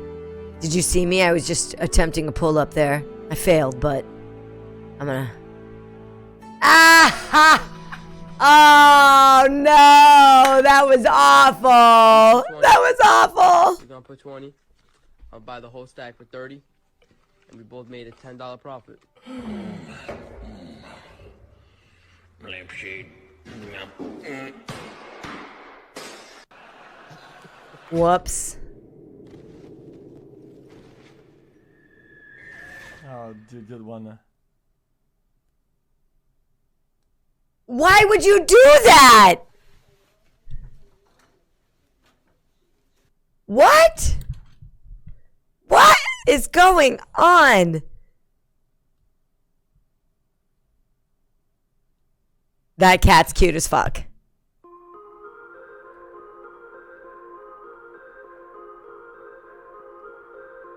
No, we're saying you change. Yeah, god damn it, I didn't read that fast enough.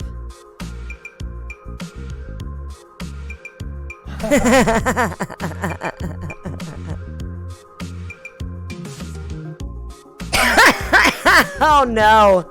Oh no. Oh no, no, no, there's no fucking way. Are you kidding? He's just gonna take it off.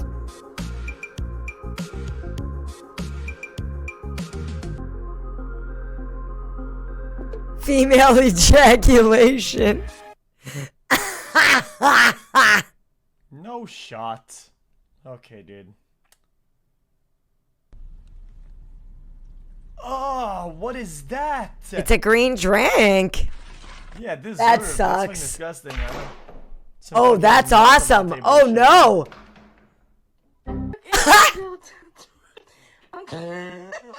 Uncle.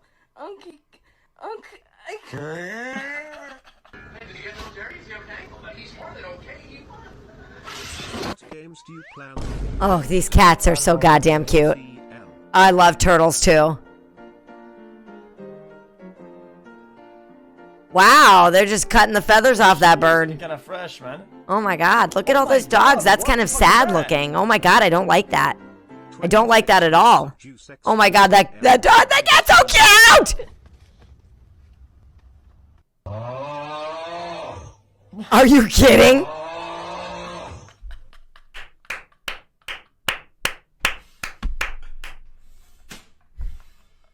That is some funny shit. You see that guy running with the weights on him? When you go to bed with that person, you're not just going to bed with that person. You're going to bed with every other person that person has ever gone to bed with. Hell yeah. Picture it's as if you're all crawling into one bed together. Yeah. Before I get married. Well, I guess you just have to be prepared to die. What? I want to check in. I want to check in with, oh, that's really funny. Wow. That's a good freeze frame. I want to check in with the chat. I have not checked in with the chat in a hot minute. And I got to keep up with y'all. Because otherwise, man, it gets out of hand. Okay, I saw that you hit the stroller. Or almost hit a stroller, but almost killed yourself. Kira, the point is that the chat also adds to X reaction. Now I think it's about maybe time my dad gave me the summer job to claim insurance. Okay. All the motorcycle ones happened in the span of 2 weeks, by the way. You're 15 years older than your brother, Damagist? That's incredible. My sister and my brother are 14 years apart. So, yeah, that's so we have kind of a similar spread, I guess. Yeah, and are you the oldest? I had to wrestle a tree because my motor saw got stuck in the axe as well and nearly had the still active motor saw dig into my leg. That's fucking crazy, Father Sweden.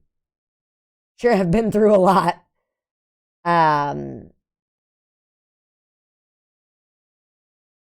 Yeah, Redeemer, one time when I was starting with a therapist, they asked me something like, do you ever have thoughts of hurting yourself or hurting other people?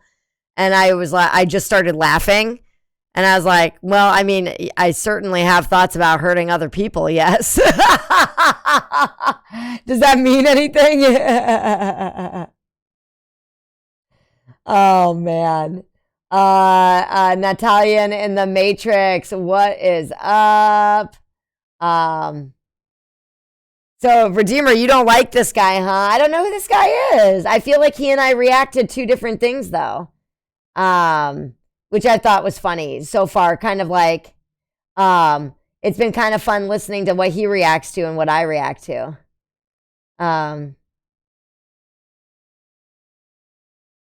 In one ear and out the other, toxic masculinity. Did you mean hyper masculinity? I looked away for the second one. What did he do? Oh, I don't remember at this point. God, I have the worst memory. But I know exactly what you're talking about. He cleaned his ass with his pants, and unpleasant as a mess.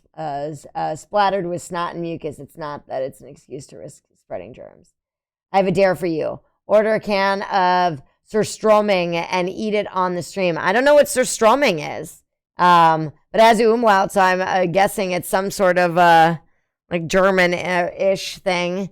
Tama just says he thinks he prefers it without the guy, honestly. I've kind of like not really even noticed him in the corner all that much. Premarital sex, instant death. Is that right? So everyone who has sex has an orgy. I know some people would have quite the issue with that. No shit. I was I say a lot with a whole lack of need to breathe after running out of breath. That's funny. I feel like people definitely type the way they talk. So I am either super lucky or super skilled to not have died. No shit, Father Sweden. It sounds like you did a lot of shit. I don't think I've had that many brushes with death. I've definitely had a lot of brushes with the law and that sort of thing, but not death. But I'm like outrageously privileged. So even my brushes with the law were like not, I feel like they would have never been that dangerous, honestly. So, I kind of got away with some shit. Oh yeah, I gotta love the loaded question. Are you suicidal? Yeah, are you suicidal or a secret murderer? That's pretty shitty. It's a Swedish fermented fish or strumming, seen as a poor man's food. Sounds fucking real good. I remember having a problem with that growing up as school faculty, getting a strong impression that they were asking the same type of question, so I felt obligated. Yeah. And that's what that's one of the ways that I really try on being honest, where I'm just like, hey, no, I do have thoughts about hurting other people. You bet your ass I do. I'm not going to follow through on them, but I am a totally normal, healthy person. So I have thoughts of hurting other people. Or, I think on the other side of that is hurting yourself. I just don't have those thoughts, but when I hear about people having those sorts of thoughts, I'm like, yeah, that sucks. Let's talk about it, right? Because that's tough shit. When I was always so angry at everybody around me, it was really hard. So it counts as a bioweapon in my book due to how bad it smells. What is that? The Sistroming Swedish fermented fish. Oh, if it smells bad, they'll kill me. They'll kill me in the studio for bringing it in. I also survived a stare down with 2 moose. That's kind of badass. All right, back to the show. Oh, no. Oh, nice. That was a good landing. Oh, I thought they were going to topple at the end, though.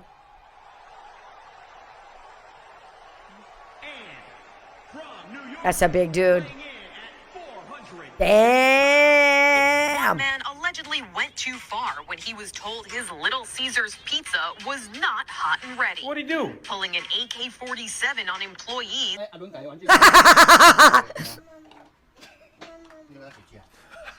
That's fucking hilarious. Yes, I love it. Yes, that's so good. That's so good. Oh my God, I love it so much. I love it so much. It just keeps getting tinier. Oh my God, it's so good. I don't know why that tickled me so much, but that was fucking hilarious. No word of a lie. Ice cream van.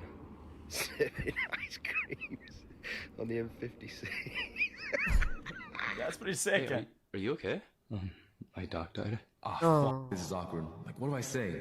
I'm so sorry, or that must be so hard for you? I'm so hard for you. Oh no! Good luck. Denny's. I'm gonna fight 700 times without changing gear or attacking it. Relatable.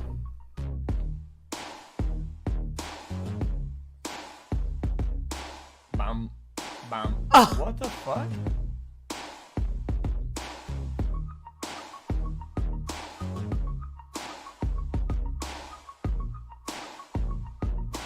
Oh my God, he's cheating.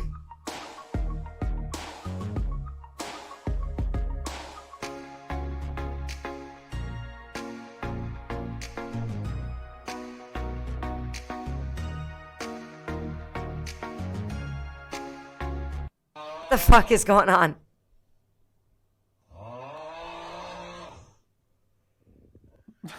That's awesome. Or have a horse cock. Men are either good at basketball or have a horse cock. That's what it said. I love it. Rugrats. I remember that show. Oh shit! No way it connects back. Oh, is it gonna click on? No, it's not. No, there's no fucking way. Okay. Oh, that puppy is so cute. Oh my god.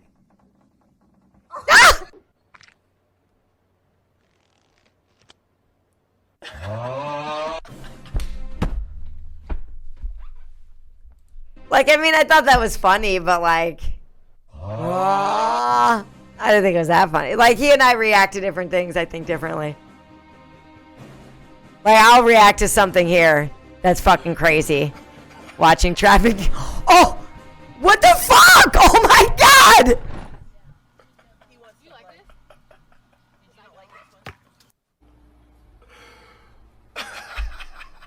These cats are so cute. Look at them. Look at these cats. Look at these cats. I love them. My email address is nuts in my butt.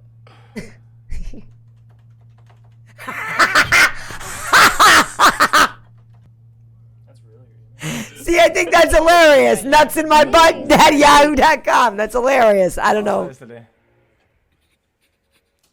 blood in the area so dirty, they pull on my body like that.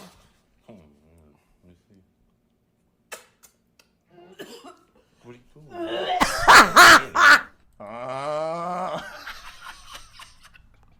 Oh, I missed what it said. I got your belly. Oh my god, I love her!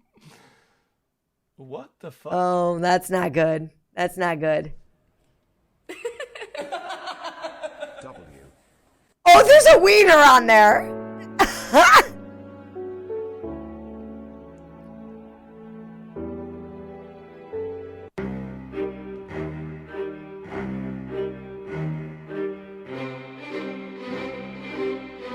Oh, wow. So, Principal Richardson, you know, thank you for welcoming Mayor Bowser and Chancellor Farabee. You know, thank you for joining us as well.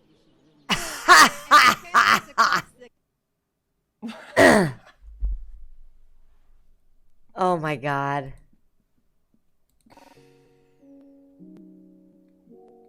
Oh no, that's hilarious. Wow. That's pretty good. Oh, that's gross. That's fucking gross. Oh boy, that's the stuff.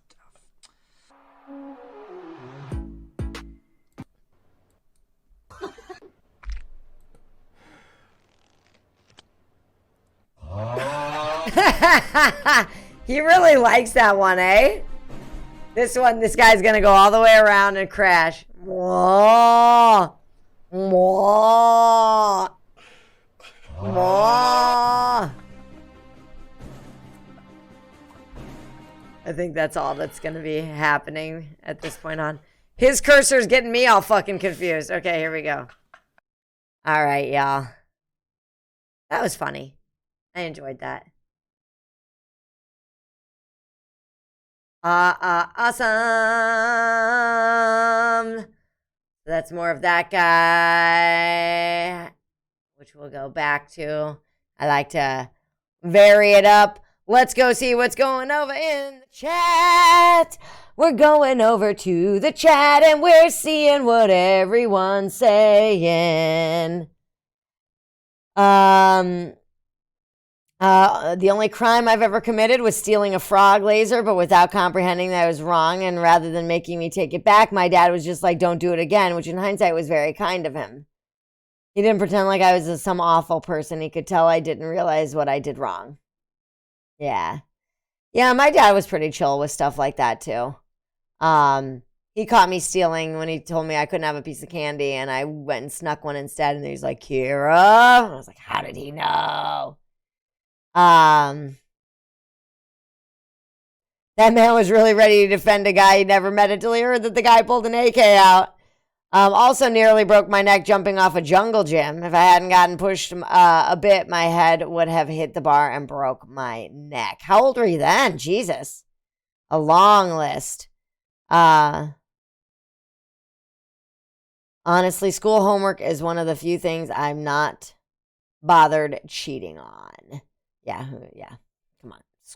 It's school. I was going to say it's school. Come on. Yes, they need to understand the material, but you also need to do a better job at teaching it. And besides that, sometimes you get it, but you don't get it. Again, with the missing what happened, some of these clips are so short. Yeah, for sure.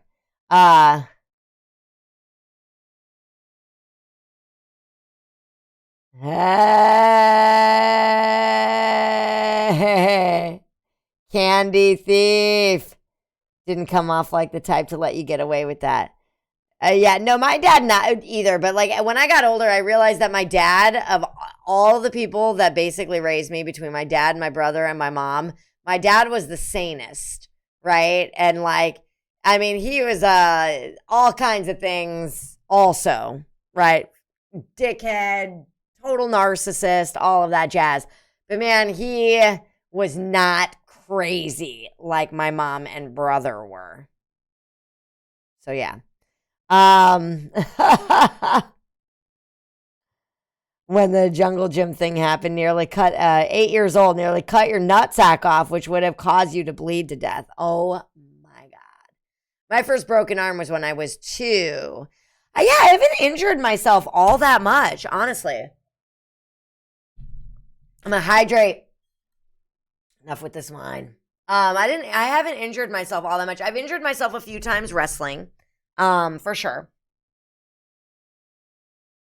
Broke a finger, busted my knee. Biking for sure. Fucked up my rib cage, which actually led to a whole other like series of being fucked up. But yeah, I mean, beyond that, like not a lot of near death situations at all for me. So, Jesus, God, could you fucking imagine? 13 years old. Anyway, all right. Let's get back to the horror of Patrick Starr. We're going to get to the bottom of this, you guys. You may Is recall Patrick a recent Ballsacks. I always forget that it starts before I'm ready. Okay. So, Patrick, is he a secret psychopath? Does he have 300 plus personalities? I don't know. You'll have to stay tuned. And actually, I'm going to be right back because I'm going to grab another cup of wine. You get your drink. I'm literally going to be back here in 30 seconds. Don't go too far.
Told you it'd be fast.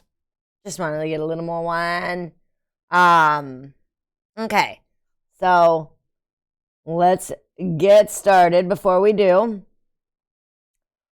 stupid ass tried to shave with a dulled pocket knife. Hey, don't do that. And you're shaving your balls at 13 years old with a dulled pocket knife? Wow. That's awesome. All right. Okay. Thank you for sharing, Father Sweden.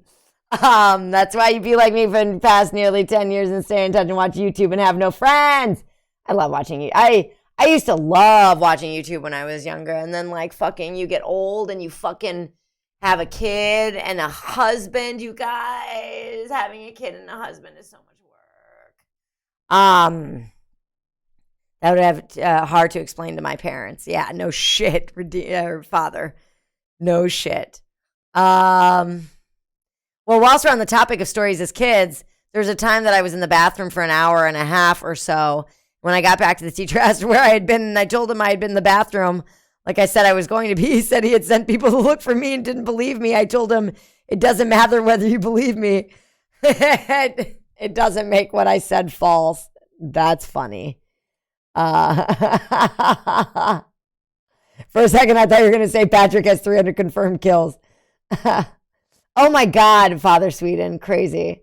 My dad had bought me some shitty Volvo to mess around with in the dirt roads, and we drove over a big branch, and it shot up through the car floor and nearly stabbed me. Wow. After a few minutes, I was sent back to the office, and it was funny because the person I was sent to the office, the guy talking to me, seemed kind of to be unsure what to say. I asked if I was in trouble, and he said, well, you embarrassed him, the teacher, in front of the classroom. Ultimately, I think I got off with a slap on the wrist, if even that. And I was later told I seriously ticked off the teacher. Well, what you said was true. Just because you don't believe it doesn't mean it makes it less true. Because after I headed toward the office and left the classroom, they said the teacher was typing. Very hard. Could be heard from the complete opposite side of the room. You could say he was being really ballsy. To be willing to do that, huh? More like stupid. Yeah. Yeah. Oh, man.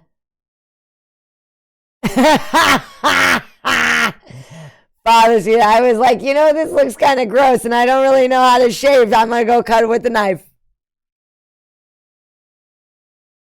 Yeah. Kids, I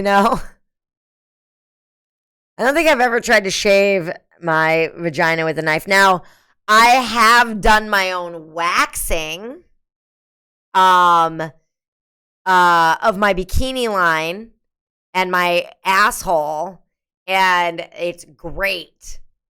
I love getting waxed. I think it's great. I haven't done it in so long. I really ought to do it again. It's really the best. I fucking hate shaving, right? And so you'll notice I don't really shave like really that much. I usually do once the summer rolls around because like fuck it. But like while the summer's not here, I'm just like I don't want to shave. But I wax as much as I can because I just hate shaving. I just hate it. It's just it's my preferred method of hair removal. And then the blade nearly slid off and hit my balls. Hurt like hell. Yeah. I was like, this looks kind of gross and I don't really know how to shave. Yeah, that's right. Hurt like hell because the only thing it did was put pressure on the hair. One time I was supposed to TA for another teacher since the one I usually helped was out in middle school, but I was way too shy to walk into a classroom with kids in it that would look at me, so I just stood in front of the absent teacher's door and stood there knocking like a dumbass.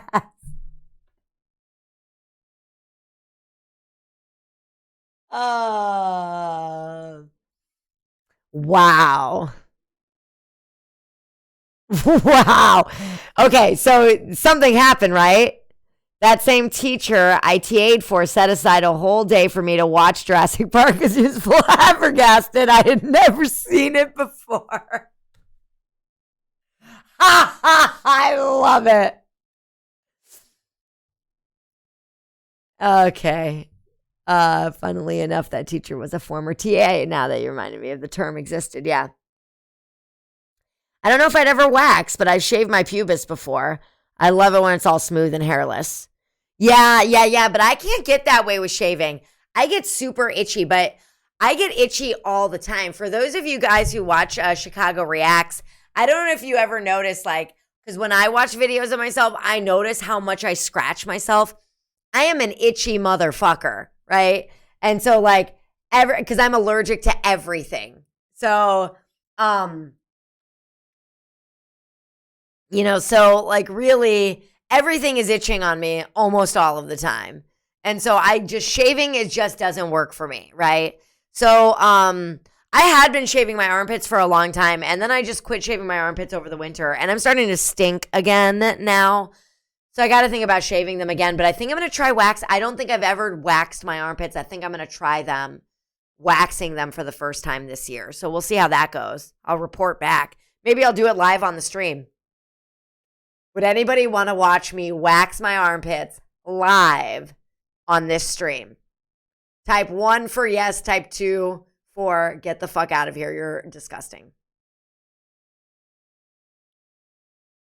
Okay. One time I ended up nicking myself several times while shaving, but it was the majority of the times. He was a great teacher. I loved him. He would give me beef jerky, and he started limiting how much I got per day because I ate the entire bag in one sitting. Almost stabbed myself several times, says Father Sweden. Shaving, burn, rash, or whatever has ever happened a single time. For the most part, shaving has never caused my skin condition problem. Oh, I've had so many issues with it. When opening anything Kira does is worth watching. One. Because I don't have screwdrivers. Everybody else abstains from voting. Okay. Which is fine. All right, so we're going to go to this screen here, and we're going to watch SpongeBob, The Fractured Mind of Patrick Star, Part 2 by The Theorizer. You may recall a recent theory I proposed. It was probably the most unlikely but insanely wild theory I've ever constructed. It was slammed by the Viacom police and removed from YouTube, but in November I re-uploaded it with some changes so that they were less inclined to copyright claim it. Watch it immediately by clicking on the white rectangle box that pops up in the top right corner now, and then come back here because I asked you guys to find scenes where Patrick suddenly became intelligent. Oh, fucking sweet! So now I have several clips of suspicious Patrick to support my theory Yes. that he has hundreds of split personalities inside of his Okay, head. let's This see. theory of mine, it's honestly ridiculous. And for those of you watching, I'm not one of those parody theory channels. I'm legit as can be. But when I get a chance like this to just go all out with ridiculousness that sort of makes sense, I take the opportunity.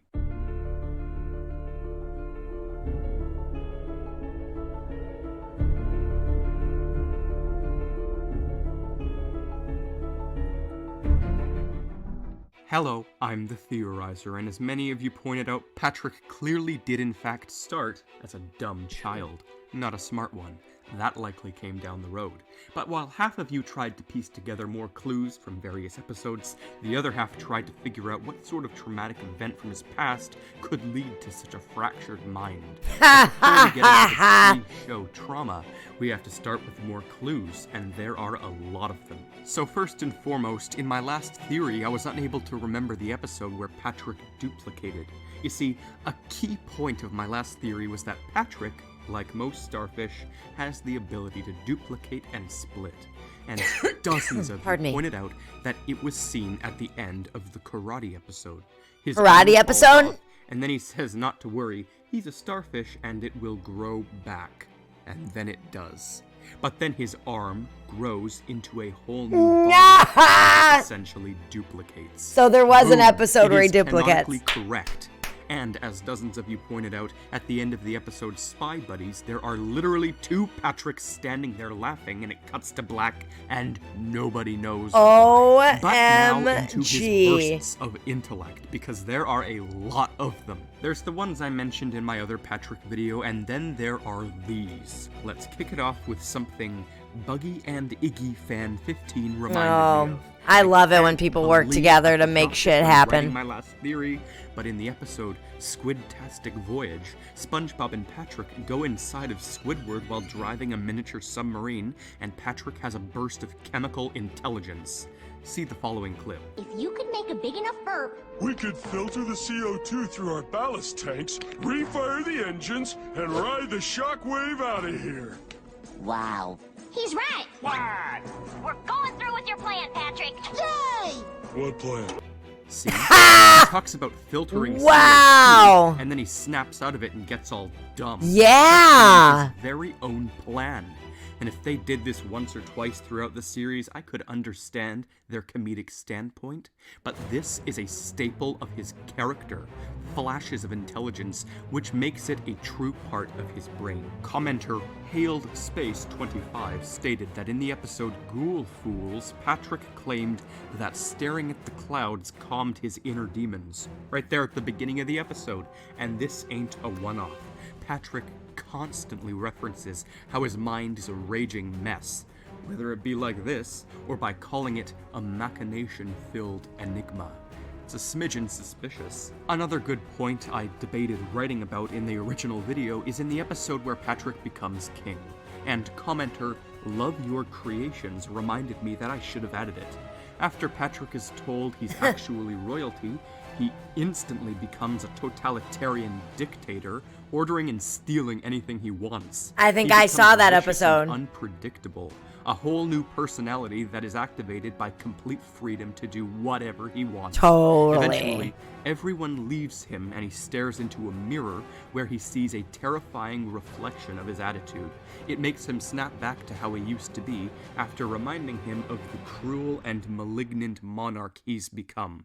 This episode was actually one of the reasons I proposed this whole theory to begin with, so how I forgot it the first time around is a mystery to me. But it's very key to everything.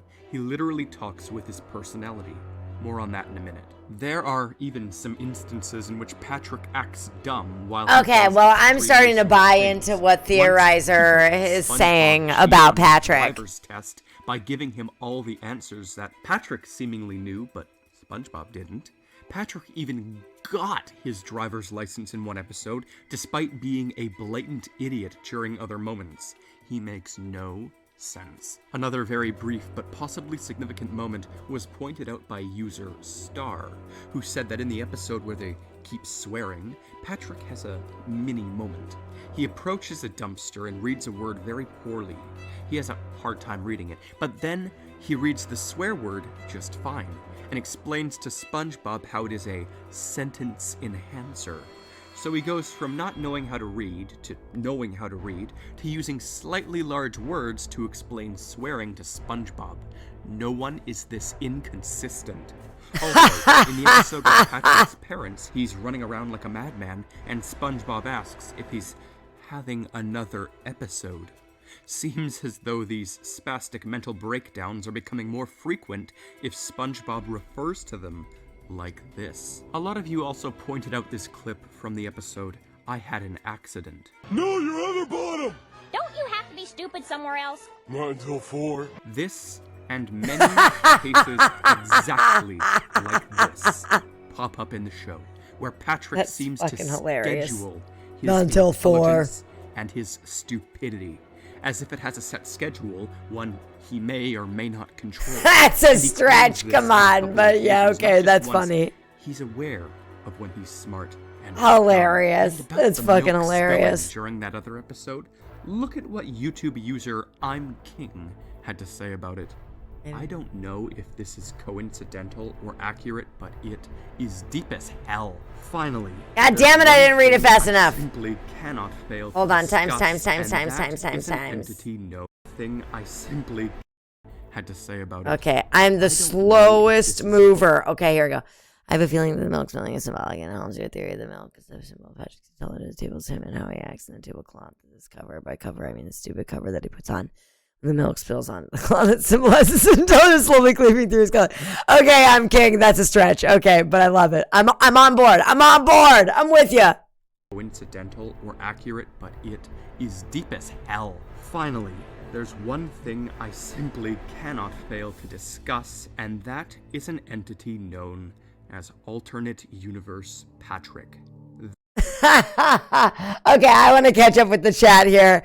We still have 3.5 minutes of this video, and I think I want to make sure that I'm not getting behind over here before we go into the final portion of this. Okay. Yeah, the armpits hairless thing for me is Mostly laziness, and then I get smelly in the summer, so I gotta get rid of it soon. Uh,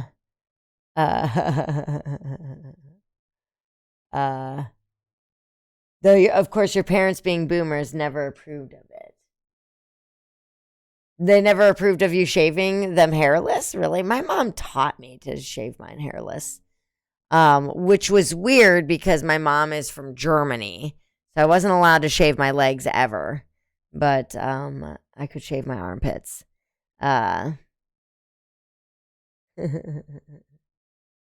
Okay, so this isn't a story about my stupidity, but when I was like 11 or 12, a moose went into the school grounds and some dude with immunity to natural selection thought it was a good idea to chuck a rock at it. Like, yes, please, without the giant murder cow with the big ass horns. Like, no adult would be able to do shit because we have no Second Amendment here. I remember one time as a junior high, I decided to get my nails painted a dark blue because it was my favorite color. I heard murmurs of narrow-mindedness from some other people who were there. I remember distinctly with crystal clear clarity coming home with the nail color I love so much, only for my mom to force me to use some strange thing I can only describe as being like a hole. It was a sponge soaked with nail. Oh, I've done that before. Yes. Those are weird. I remember those. I remember when I first got exposed to those. Yep. I know exactly what you're talking about. Yeah. Those are weird. Kira, if you want to do a little trolling, leave notes with Team Chaos around. Anywhere kid spends a lot of time. Father Sweden, it is such a good idea to do some trolling. I think I will be doing that. Thank you. Thank you for inspiring that.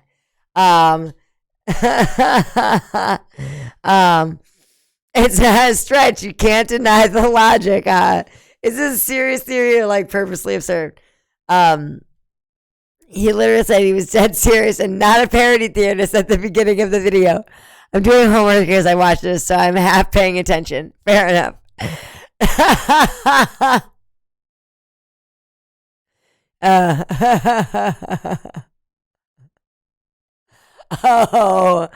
Oh, yeah, I guess so. Oh, yeah. That didn't really cross my mind that it would matter. But yeah, I guess we're all from different generations, I suppose. I'm very millennial. But I'm an old millennial. So I'm up there. I'm technically, supposedly, something like called a xennial. I was born in 1982. I turn 40 years old this year, you guys. I know. You probably... I can barely believe it. Okay. I'm just like, why? No, I'm not really feeling that way. I'm just surprised that much time has gone by. So it's just a shocker. Like, really? God damn it. Here we go. We won't get into that. Patrick. You know, he appears in the mirror more than just that one time when Patrick was king. He appears many times, actually. So we know that this whole thing isn't exactly a one-off.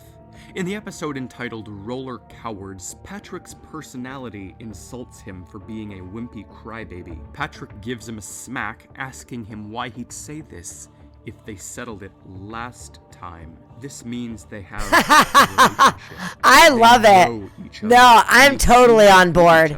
I'm totally on board with this. I'm totally on board with this. No, I think he's proven it to me. Is representative of tons of delusional disorders, paranoid schizophrenia, psychosis, insanity, or he's talking to his split personalities. And guess what? In many other films and TV, when depicting split personalities that take over, typically a mirror reflects the other one trapped inside. Off the top of my head, examples include Total Drama All-Stars, or more well-known, Supernatural, in which the current host of a body can talk to another spirit inside.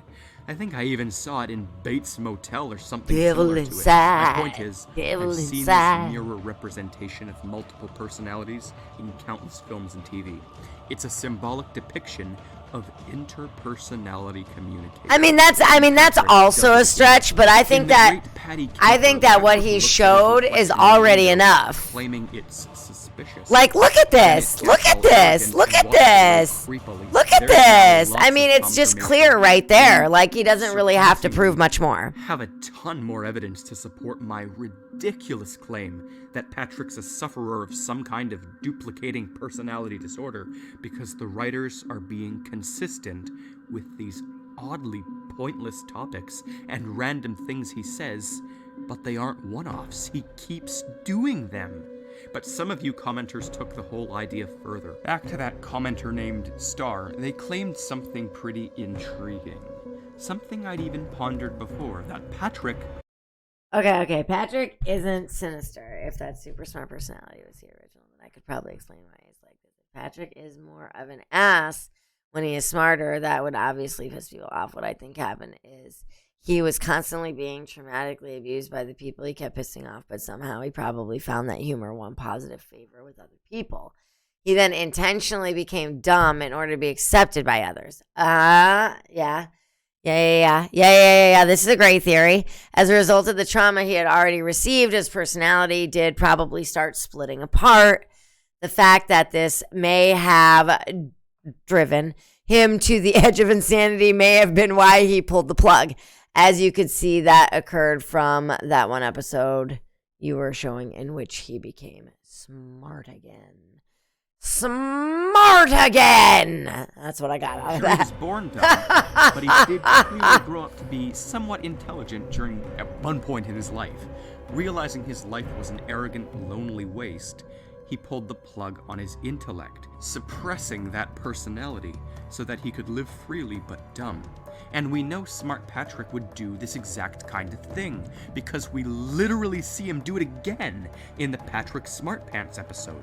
This is all an excellent idea, and it flows with everything we've seen and everything I've been saying. So please, I beg of you to keep theorizing in this comment section, because things just keep coming and coming. Thanks for subscribing, everyone. Until next time, The Theorizer isn't home right now. Fantastic. No, I can't even believe there's a part 3. That's kind of where I am with it. I told you. I am totally on board with leaping to things, and those leaps were not that far leaps. Those are not that far leaps, in my opinion. I think when he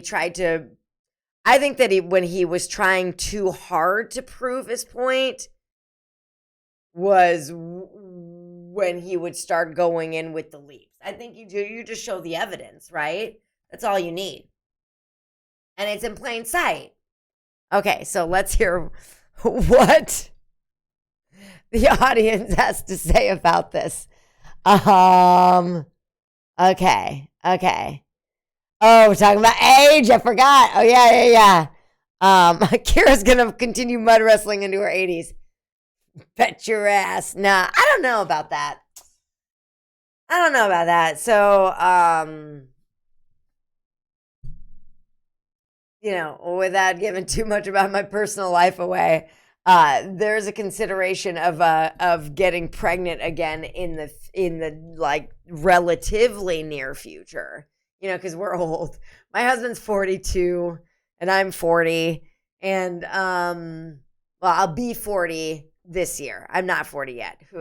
I'm just already planning for it because I want to visit my best friend who lives out in Los Angeles for my birthday. And so I'm already doing the planning for it, so it already feels like I'm there, kind of a thing. Very excited about this whole thing. And I don't feel particularly old. Having a kid makes me feel a little tied down. And not like necessarily in a bad way, but in a way that I haven't largely been used to my whole life because I really I lived really hard, like not hard in a like negative sense. I started a business when I was 25, and before that I worked at Nickelodeon for a couple of years, and I just got, I've gotten out there and I've done things and I've tried things on. I've been busy and I've taken just like a lot of opportunities that have come my way. Like, do I want this? Do I want this? Do I want this? Do I want this? And it's been really great. And it just feels like, it feels like 40 is supposed to feel some sort of way, but I don't think that I feel like I'm 40, if that makes any kind of sense. I'm just 22. 19 and 22 days. Happy birthday. 22 days. If it was 21 days, it would be on a Friday night, and we could hang out together. You come the night before, and we could party. And it would be the day before, right? As a kid, one time I was helping my Boy Scout troop get people to visit a pancake restaurant because they were helping fund us, but next to no one ever turned off the road to go there. And at one point, I was fed up with pointing signs and trying to get cars' attention. I was in anger and threw a rock the size of a $50 around the guy. I didn't break the window, but we could clearly hear ka-tunk noise. Damn.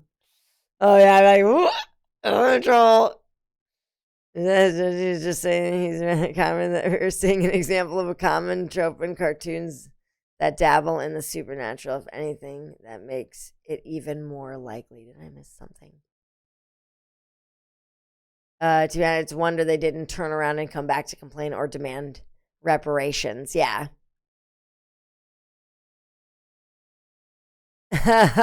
Swear to fuck, if one loud ass car drives around tomorrow night like they did today, I will piss in a glass bottle, follow them, wait for them to stop, and chuck it at the driver. Yes. Father Sweden. Yes.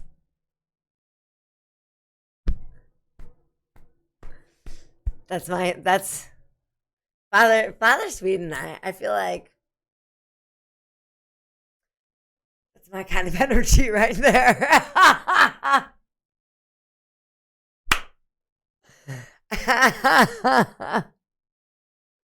I can't wait for you to get to the third part. It's even crazier. Oh yeah. No, that's gonna be great. That's gonna be great.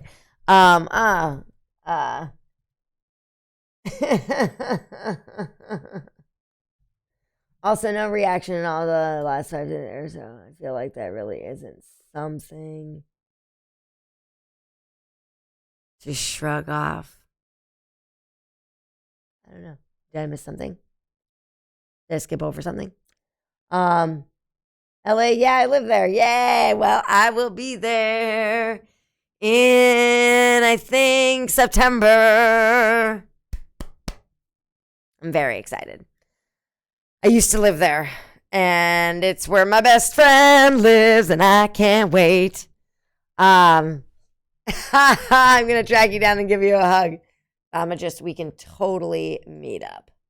Because I think what I'm gonna do is I'm gonna spend the weekend with my best friend over in Vegas, because we just have a tradition of Vegas, and holy shit, I have some Vegas stories, y'all.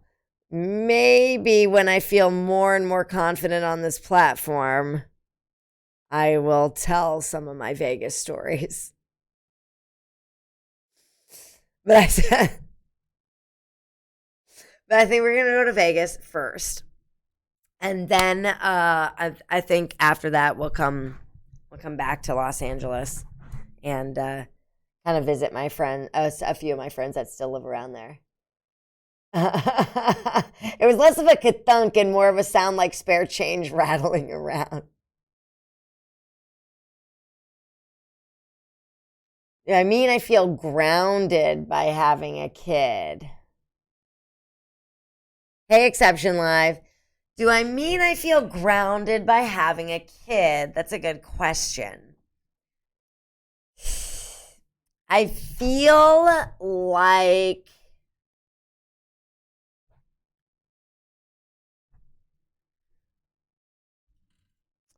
I think on one hand, I feel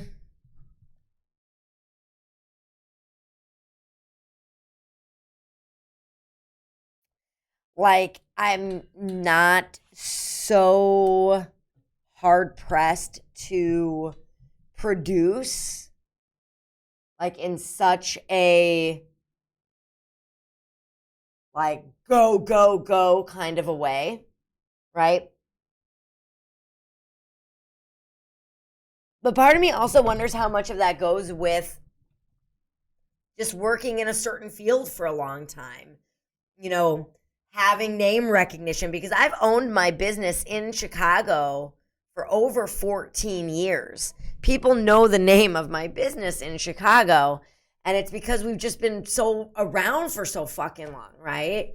And so I think that's, you know, a big piece.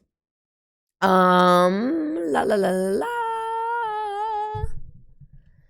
Okay.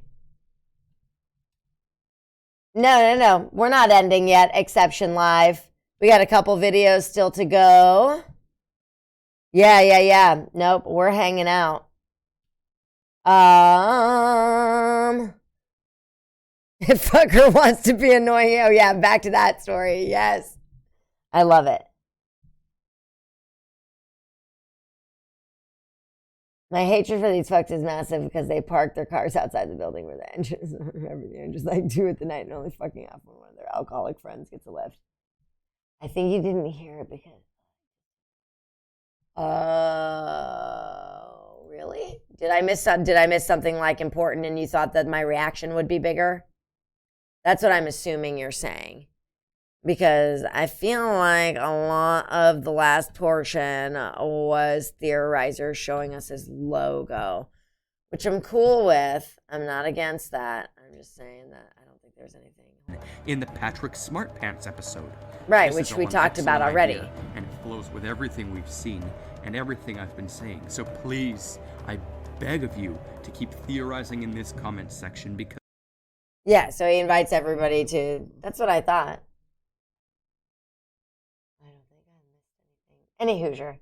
All the reactors do streams in public, and they get to hunt them down using clues from the background. Father Sweden. That sounds dangerous to me. I love it though. I don't know what this is referred to, but try to keep it like, I don't know, somewhat respectful. Okay. I don't know to whom that is being directed. Finding Kit would be easy. Just follow the voice of whoever's screaming about Warhammer 40K. You could find me pretty easy too. I'd be like cackling like a maniac. Oh, it's aimed toward the driver who kept... Okay, now I understand Acceptance Live's question. Also, an unrelated night committed to the binge watching.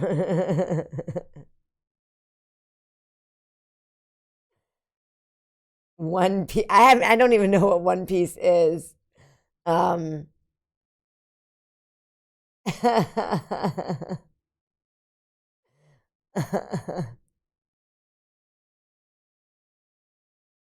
If you ever insult the Emperor, Kit literally teleports behind you. What is his catchphrase? I keep a bunch of extending spikes on my back. Activate if someone gets too close to my back. Call me Porcupine Man. Indeed. All right, darlings. We go back to this. All right, let's see how this goes. I actually don't know what the time is on this one. Ha Happy day 300 of quarantine, and today I'm going to show you guys how to bottle feed an orphan kangaroo. Much like Karen, these little kangaroos are considered livestock in Texas, and they're farmed for their meat. Look at him scratch his butt. Oh, my Because goodness. his mom died, he's not going to get shot on a ranch. So you want to get some Espalac puppy powder or some Wambaroo milk replacer, and then whoa, shake that baby up. Then you're going to want to get one of these long boys and put it on the thing. I didn't have anyone helping me today, per usual. Look at this stupid dog. And then you go ahead and give it to him at a 45-degree angle so they don't aspirate and die. Then you slap a diaper on him and let him crawl back into his pouch so he can go to sleep. Oh Then my you slap him on a doorknob for 60% of the day. Hang in there. Wow. Happy day 300 of quarantine, and today I'm going to show you guys how to bottle feed an orphan kangaroo. Much Wow, like does this just Karen, start these over and little over again? kangaroos are considered livestock in Texas, and they're farmed.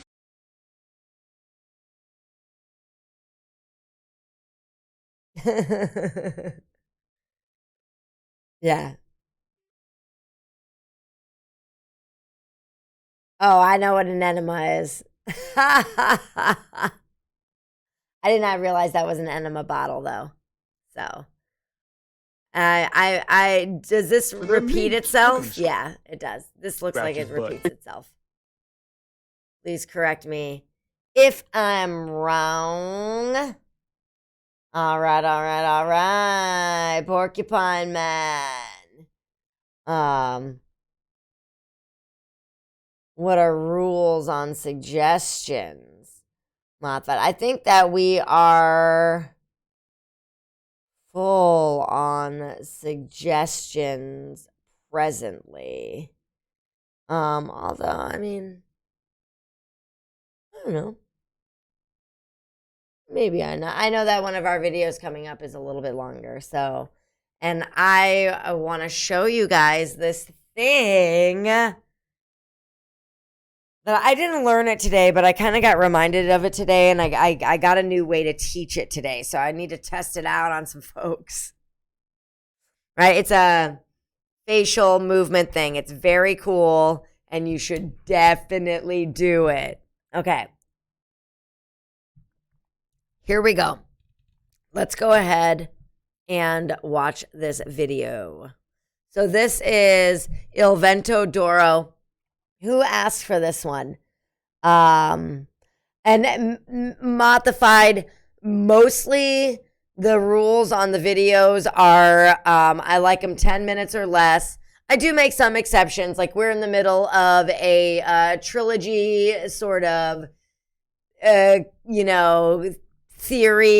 conspiracy theory thing about Patrick from SpongeBob, which we're gonna probably be ending on, but I like funny, I don't know, fucking silly, ridiculous.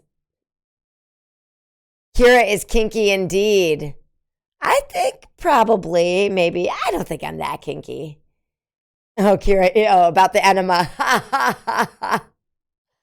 Yeah, I'm not particularly kinky. I'm pretty basic. I'm pretty basic. Let's see. I'll probably bounce after this one to focus on Homer. We can go a bit longer. We can at least have a stream. Also, hydrate. Thank you.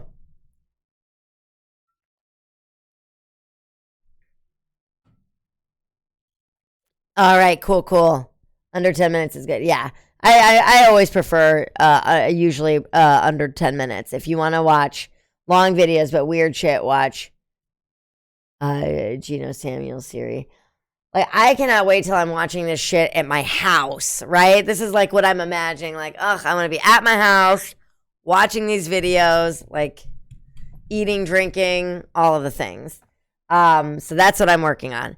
I help an Italian artist friend draw porn because she is basic as fuck. Meanwhile, I'm a walking wiki on weird sex stuff. Dude, like, that's the thing. Like, I have just, like, I don't think I'm all that crazy with sex at all. And I don't, like, and at the same time, I think that I do a pretty good job. I don't know. But there's a lot that I've never explored that I don't know that I'm not all that interested in exploring. And there's a lot that I have explored that I'm not sure I was interested in exploring that either.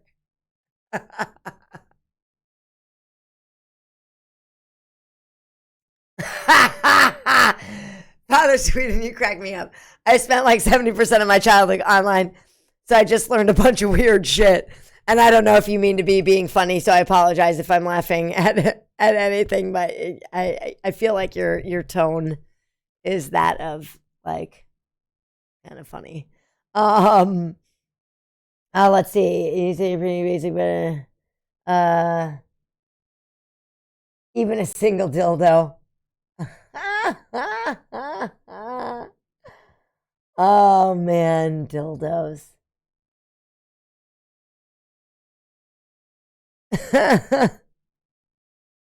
No harm done. I was as antisocial as can be. Yeah, no, I just find your commentary very funny. Yeah. Well, yeah, sex got weird for me after having a kid. Yeah, it just got like weird, different, not weird, like good or bad. Just weird, different. Like, oh, I don't know who this person is. And, and so, here after having a kid, oh no, sex has consequences.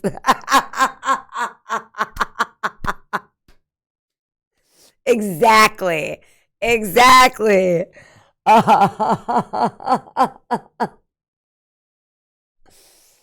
Yeah, so anyway, I was just like, oh, like, I don't know. I'm still kind of getting used to some things. They're just like, there are certain parts of my body that I like don't even want to touch still. It's very strange. So, on that lovely note, why don't we watch this next video? Here we go. This is Il Vento d'Oro.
Oh, this is a nice sort of music break.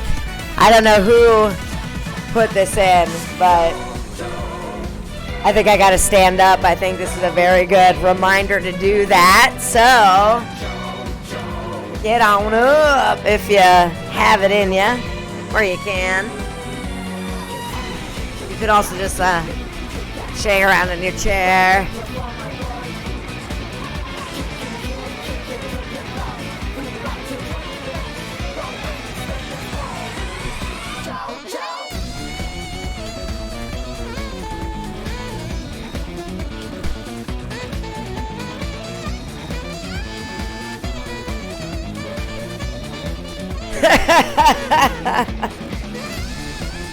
I'm reading the chat along as I'm like dancing here.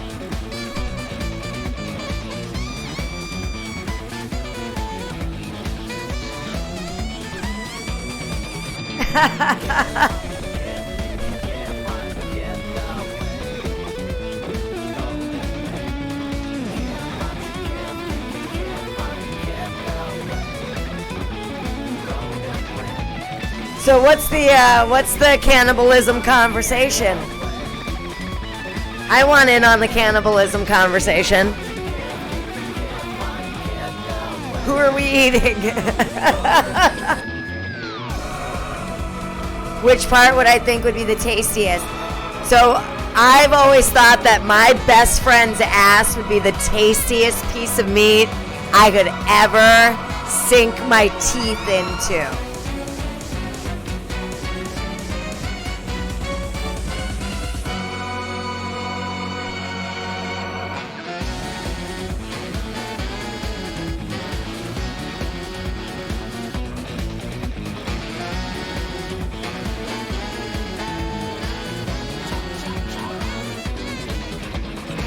Yeah, thigh, leg, ass, belly for sure. Maybe the breast.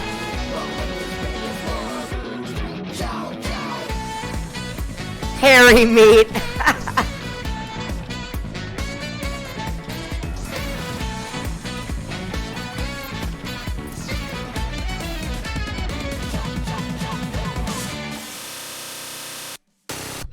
Oh, is it almost over? Oh, we still got about a minute here.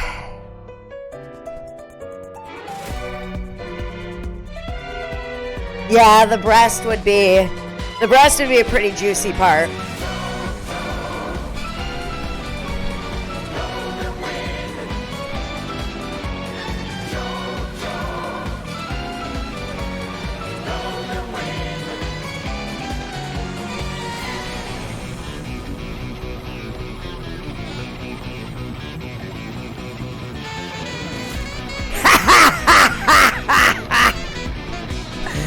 Yes.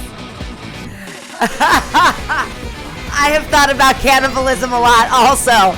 That's why I said I want in on this conversation.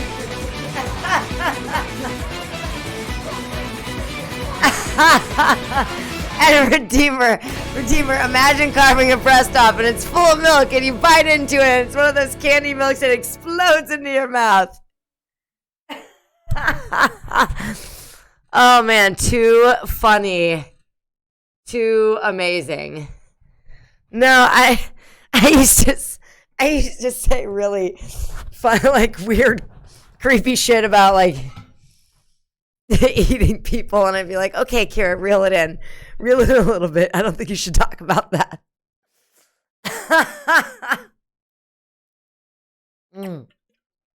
Yeah. Oh, hey, Cool Whip. What's going on? We just had a little dance break.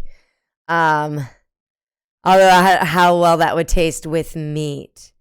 Well, breast milk is pretty sweet, actually. So, I had breast milk for about 10 months. And we drank some of it. And it was sweet. And it was quite delightful, actually. And if it didn't gross me out so much to be drinking my own breast milk, I think I would have enjoyed it. And if the milk was in there when you cooked it, it'd be very hot. Yeah, curdled. Yeah, I suppose. Be like a flavoring. Worst.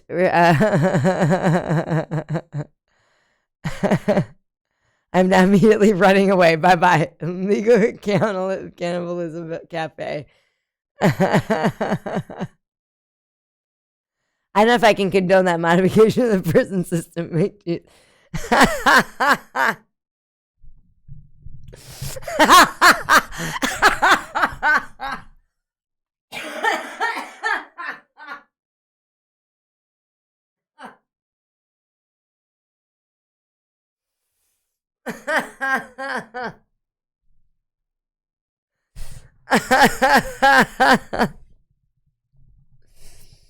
Yeah, I don't know, Redeemer. I don't think that would work.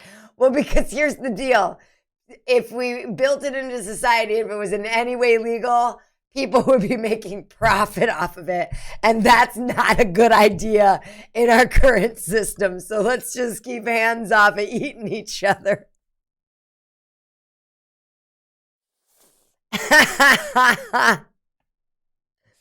Once we die anyway, might as well make a profit off of it, says the Father Sweden. I mean, by that logic, we should eat the rich.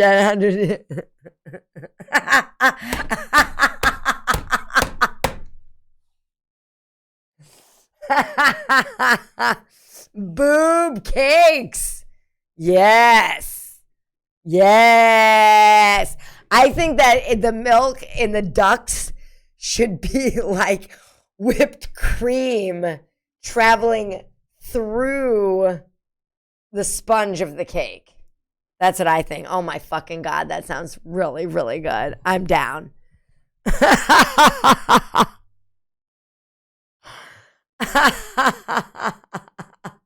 The cake would be boobs and eyes. Oh yeah. Well, and I'm always imagining the meat would look like pork, right?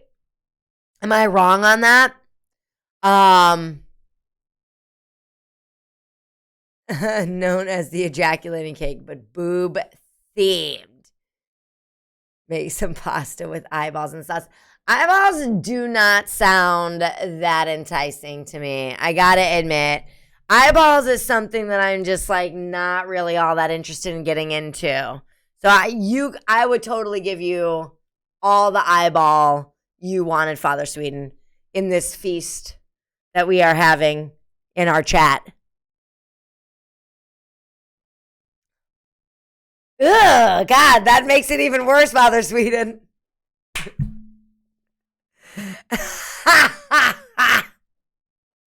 I mean, supposedly all meats from all animals for all times and our pork and steak taste like chicken. I think that we're probably more pork taste. See, this is why I need to taste a human so that I know, just so that I know. That's all I need to do. All right, let's watch this next video.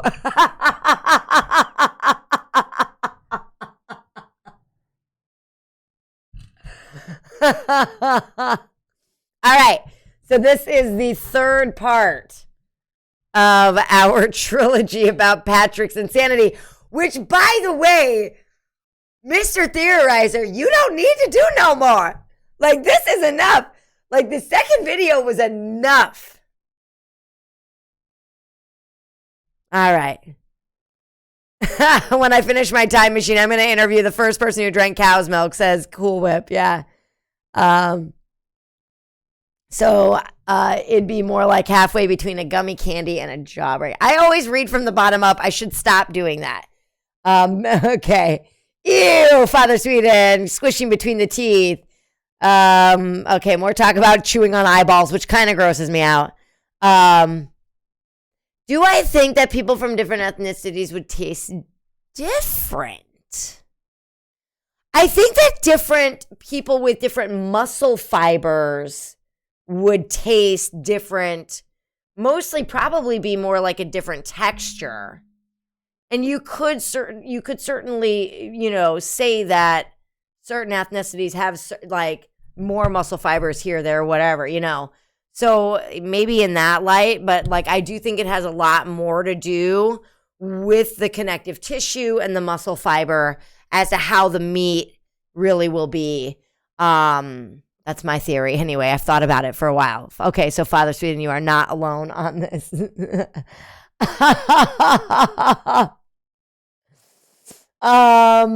Let's see. Not to be racist, I just have a feeling that the melatonin must have.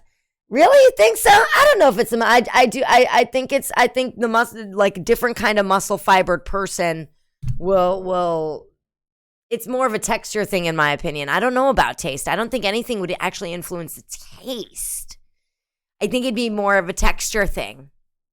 Because again, I'm going to say it a billion times. It's more like what kind of muscle fibers is predominant in that body. Because it's not just it's their diet that affects their taste. Yeah, I mean, sure. But I feel like at this point, everybody's diet is like not. Maybe I'm wrong. I don't fucking know. I haven't traveled the world. I don't know. Like, I feel like everything is just like the fucking same, and I'm probably way wrong on that. So I'm gonna go ahead and shut up. People taste like pork, black people taste like beef, and Asian people taste like chicken, apparently. Thank you, Cool Whip. Only one way to find out. Give people every skin color, harvest their skin, and compare the taste. Lots of chemicals have taste and affect other tastes. That's why we can recreate tastes of expensive ingredients without having to harvest those ingredients. Yeah. Yeah. I love this conversation. This is the kind of shit I want to talk about. I adore you guys so much. All of you. Thank you. Thank you for really seeing me. Okay. So,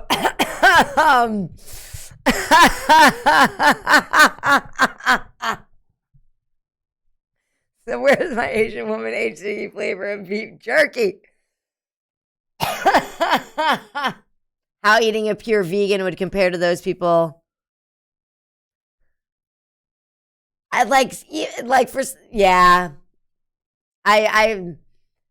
really don't know.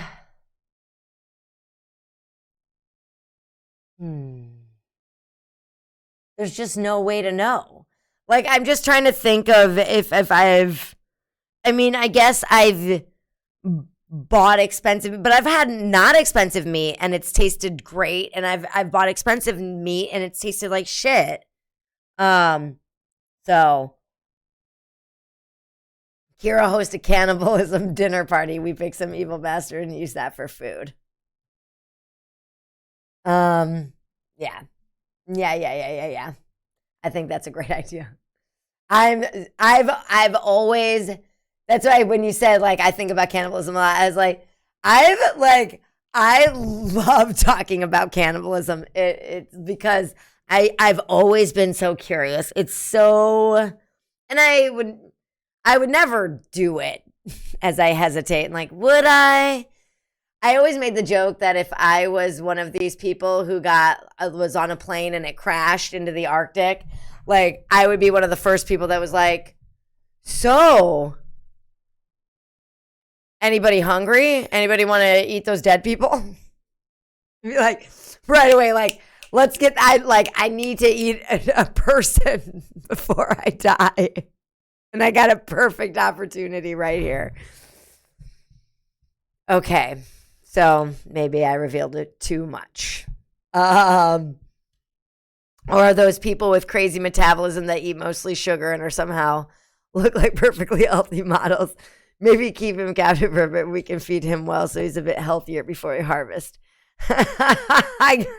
Yeah, we do a real fucking, what is that? The Hansel and Gretel? No, who is that evil person who fattened up the children so that she could cook them? I think it was Hansel and Gretel.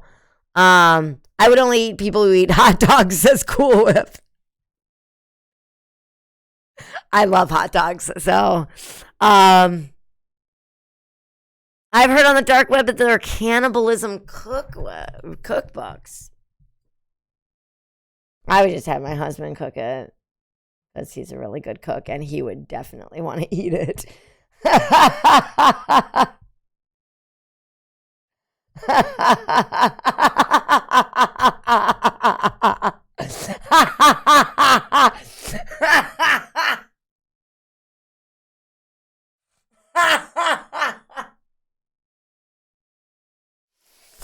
Father Susan says, like, if you slapped a grilled piece of meat on a plate and said, this is human meat, I would eat it without issue.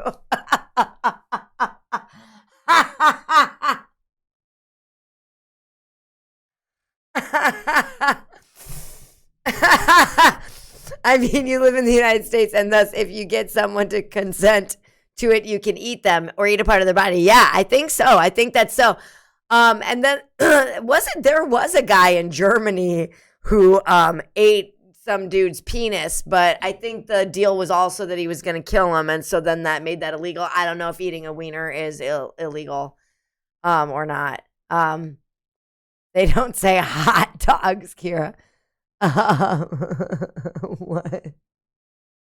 Meat is meat. It's not an important distinction. It's totally legal if they consent. That's the law in the U.S. You could tell me the piece of meat is like a relative, and I'd eat after killing the fuck who they killed my relative. Yeah. So, anybody hungry? We just crashed. All right. Let's go ahead. This is going to be the last video we're watching for the evening. So let's go ahead and get over to it. So this is going to be part 3. Like I was saying, I don't think it was needed, but here we go. Life is but a walking shadow.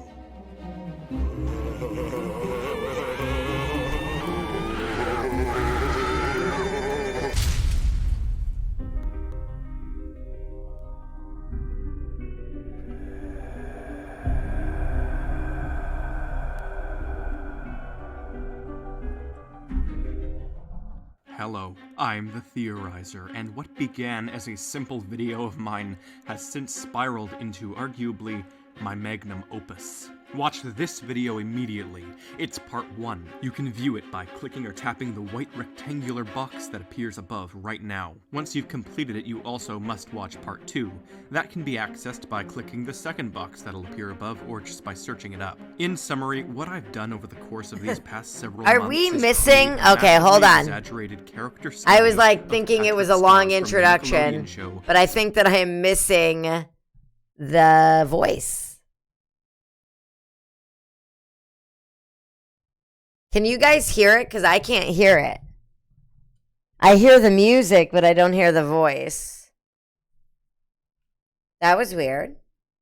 Let me try it again. I'll have to start it over. I'm so sorry, you guys. I was waiting and waiting and waiting.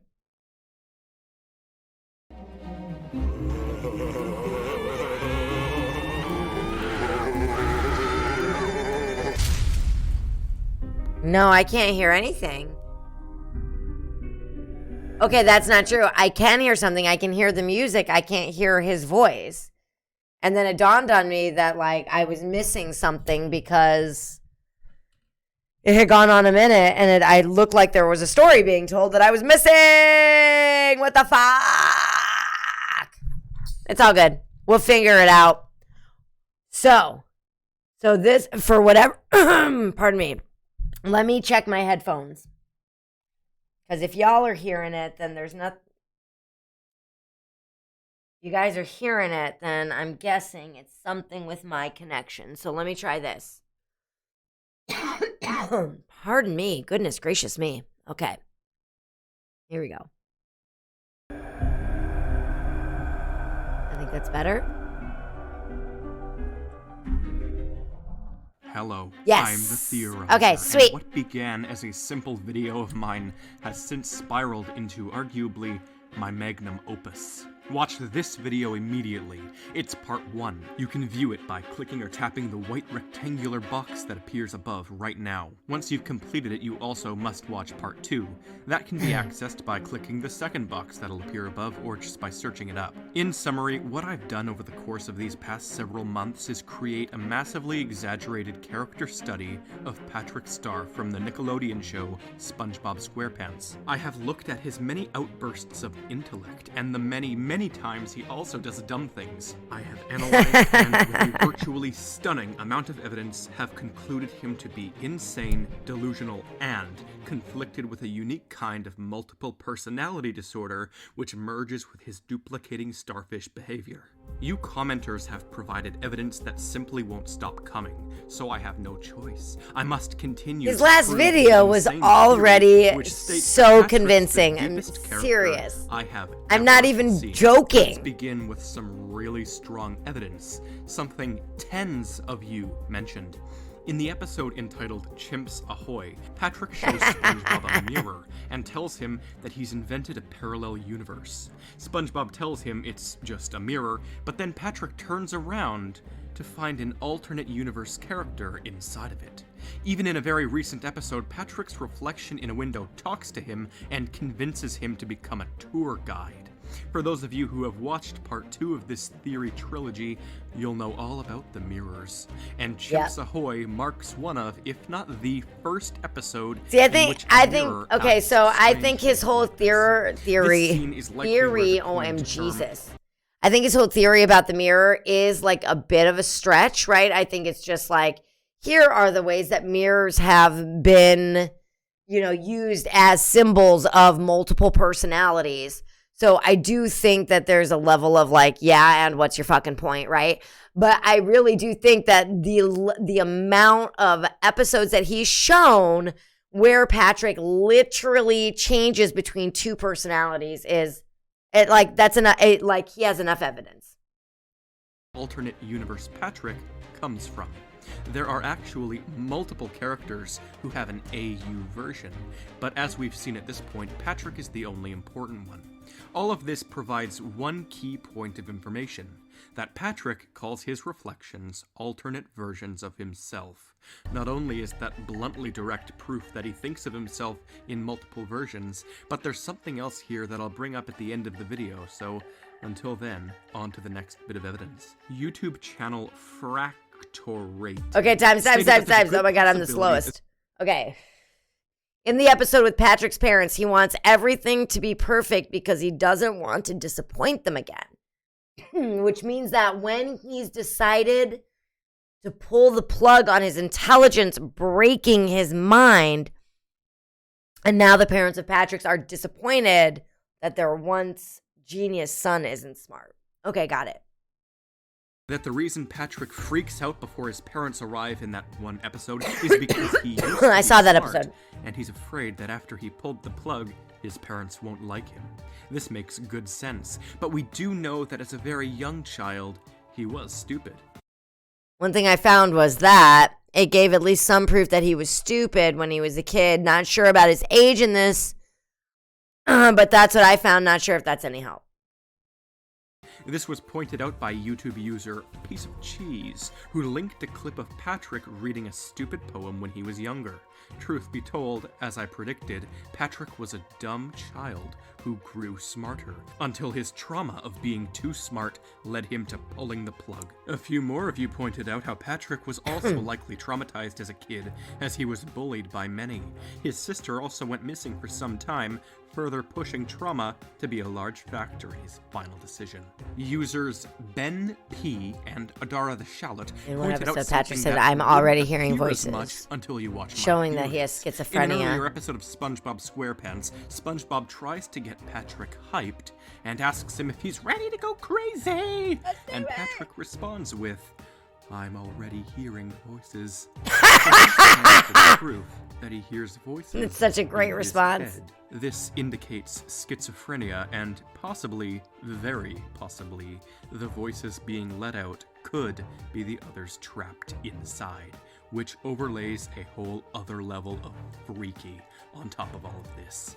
Now that's some good, hard evidence. Some more evidence hidden in plain sight was found by Oh shit. Okay, Vanessa Venable says there is the episode Frozen Face Off, Season 8, Episode 3. There's a split second when Sandy says, "Leave that to the scientist," and Patrick says, "Oh, why do I have to do everything?"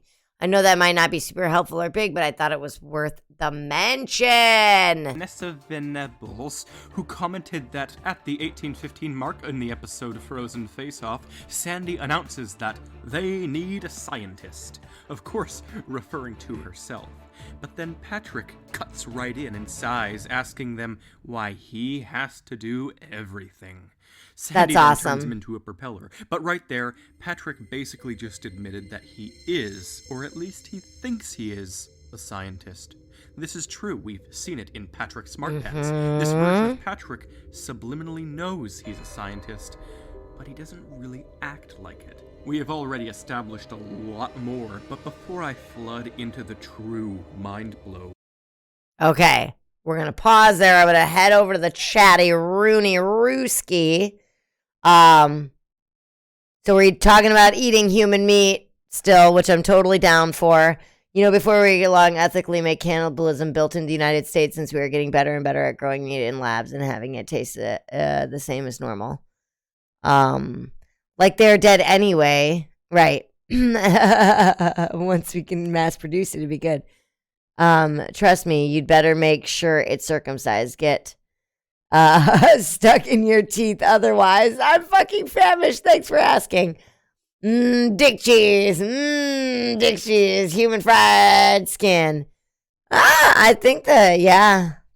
I've eaten nothing more than various snack foods all day. Jesus, Sweden. I had to. I can't complain too much. I woke up at noon. Foreskin was mentioned. Could you imagine like a crispy foreskin though? That would be kind of awesome, right? For like maybe it's like a little deep fried or whatever. That would be super good.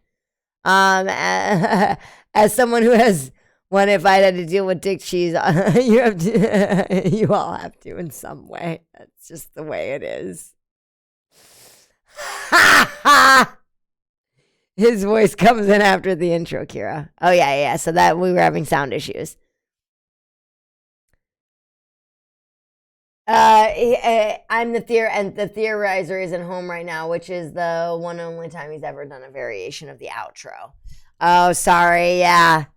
I'm not aware of those or like sensitive to those things. Sorry about that. Wonder what human tongues would taste like.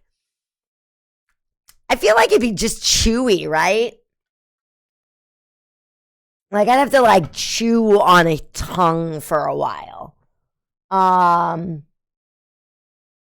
It makes you wonder if they even have a taste. The tongue? Yeah, I think it would have a taste, but I wonder if it would be like iron. Like I imagine it would be irony, but I don't think that's right. Because usually the organs are a little irony, and I love that like soft irony meat. So good. Fucking love that shit, man. Do I think crispy foreskin would crunch like a potato chip? Yes. That's how I would demand it be made if I had foreskin at my disposal to eat. Like it wouldn't be like a potato chip necessarily. It would be... It would have a gumminess to it. Like maybe like a fried chicken, right? But like thicker. Like a turkey leg. Have you ever had like the skin around the edge of a turkey leg? Yeah. Like maybe the cartilage part. Maybe not super cartilagey. Like bacon. I wasn't thinking it would be as tender as bacon, though. Because it'd be a little chewy, I think, the foreskin. Fried foreskin. It fucking tastes so good, though, I'm telling you. All right, let's go back. I want to show a couple more comments that have good ideas I think we all should ponder upon. Dragon Stim Mac commented on... Does someone remember when SpongeBob and Patrick had a snowball fight and Patrick didn't know how to make a snowball? Ball sacks, I'm the slowest reader on the planet. Sorry, you guys, I tried to do it fast. Okay. But he could make a cube here and freaking... Okay, sorry. Does someone remember when SpongeBob and Patrick had a snowball fight and Patrick didn't know how to make a snowball? But he could make a cube. Oh, no. I mean, I didn't see that episode, but that's, pretty funny. And I think it's par for the course here. Here we go. Patrick is incapable of making a snowball, but he manages to construct a snow cube, a snow pyramid, and a snow model of deoxyribonucleic acid, all within a matter of seconds. Physically impossible, I know, but still interesting enough to include here. Lynchia Rodin commented an interesting... So I've noticed something. A lot of the time, Patrick is as smart as Sandy, or sometimes he's just like Squidward and so on. What if instead of Patrick having a split mind, but instead sometimes some of his personalities are the characters? He interacts with them just like the ones in the mirrors, and his intelligence shifts from as stupid as SpongeBob to as smart as Sandy, or as greedy as Mr. Krabs. I know it's dumb and a long shot, but could that be true? Love it. Theory of their own as well. They propose that Patrick's many personalities are mimicking the mannerisms and intelligences of others in Bikini Bottom.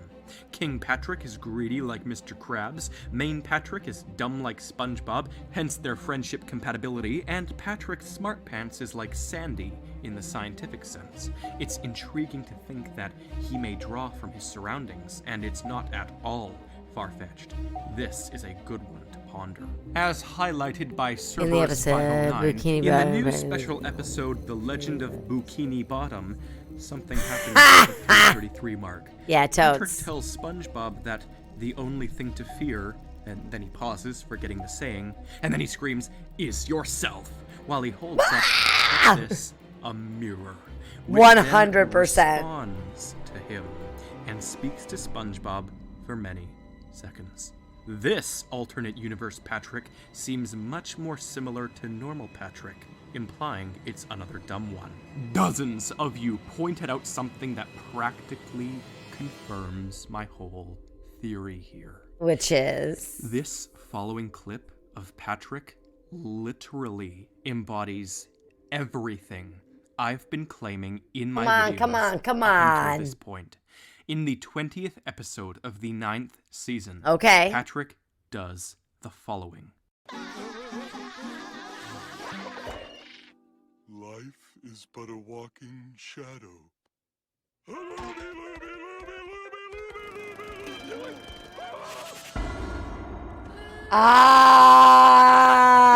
As you can see, he has that sudden snap from idiocy to intelligence. He says a crazy smart statement before once again pausing and flopping onto the ground as if nothing happened. He's referencing Macbeth here, I believe. Quite the scholar Patrick seems to be.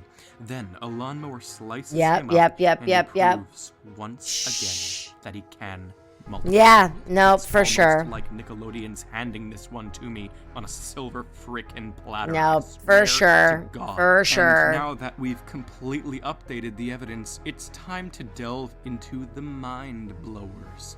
The ideas of both my and your creation, which make all too much sense. Some of these are a bit longer, so I'll just flash them up on the screen for a few seconds at a time. We have a comment from Maria Eduarda Fernandez, a comment from Tiberius Ravenwolf, and a comment from Sharon, all which have ideas I could certainly flow with. They all make sense, they all have certain... God damn it, I'm the slowest reader on the planet. Am I supposed to be able to read all of that? Hold on, times. And all which have ideas okay, shit I could nuggets. certainly flow with. Okay, From Tiberius... Okay, times. Okay, I got an amazing theory. What if Patrick Star is actually connected to alternate universes? My theory is as follows. Patrick Star was born with a brain that was so low functioning it couldn't possibly function. This also happened in multiple alternate universes, Starfish being one of those most adaptable life forms that evolved in the new way and interconnected each brain into a hive mind. The starfish then lived out its life in a multidimensional colony with each Patrick being a dumb drone. This explains the sudden increases in intelligence causing increases in irritability for 3 reasons. 1, he may be suffering massive headaches from all the Patrick's minds, recentering in his poorly constructed brain. You feel other Patrick drones start to die out. He's addicted for being connected and disconnected, causing mild detox symptoms. Wow. Ravenwolf and a comment from Sharon, all which have ideas I could certainly flow with. They all make sense, they all have certain levels of earth-shatteringness to them, and they all fit with what I've been saying.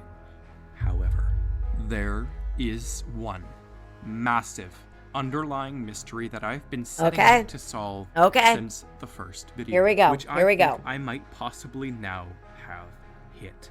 And I'm saying that I am fully convinced that of the multiple personality Patrick. I could dream up.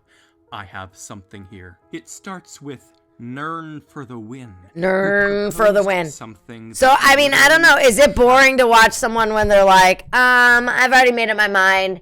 I'm pretty sure I agree with Theorizer here that Patrick has multiple personalities created as a starfish, right? So, like, he's split off God knows how many fucking times, right?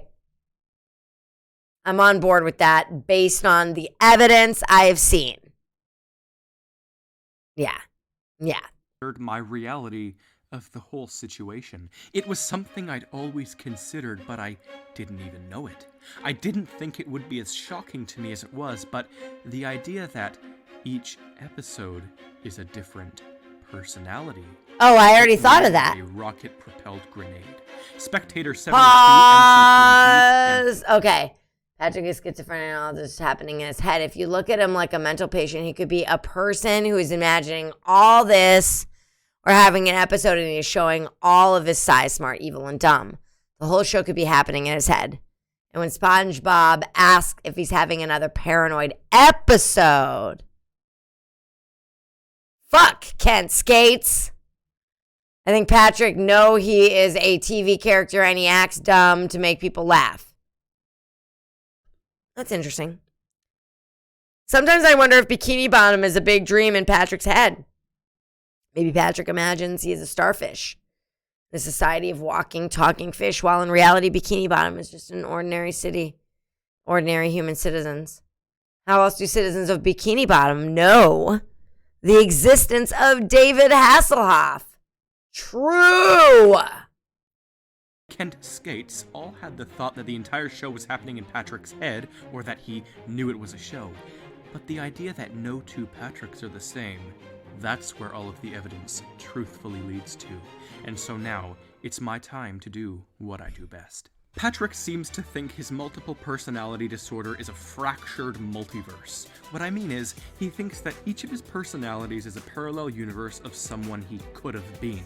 All levels of intelligence, all shades of narcissism, all ambitions and rejections, everything. He gives us proof in Chimps Ahoy that he believes this, causing me to question if his anxiety and fears ultimately have mentally killed him. If someone with obsessive-compulsive disorder or schizophrenia or maybe even multiple personas strongly believes something about themselves, it can build up their fears and anxiety and make them a reality. It's the nature of having a mind. So if the conflicted Patrick Star can only interpret his disorder as a mental multiverse, then the entire puzzle that is my theory would click itself together. With my evidentially structural theory, and you guys providing even more evidence, we have finally, with the use of our own insanity, solved the 19-year-old psychotic mystery surrounding Patrick the Starfish. And now, only one flaw is risen from all of this. Not actually a flaw per se, but rather an implication on every other character. Since this show uses comedy over every other writing tool, we've seen mirror SpongeBob and mirrored other characters too.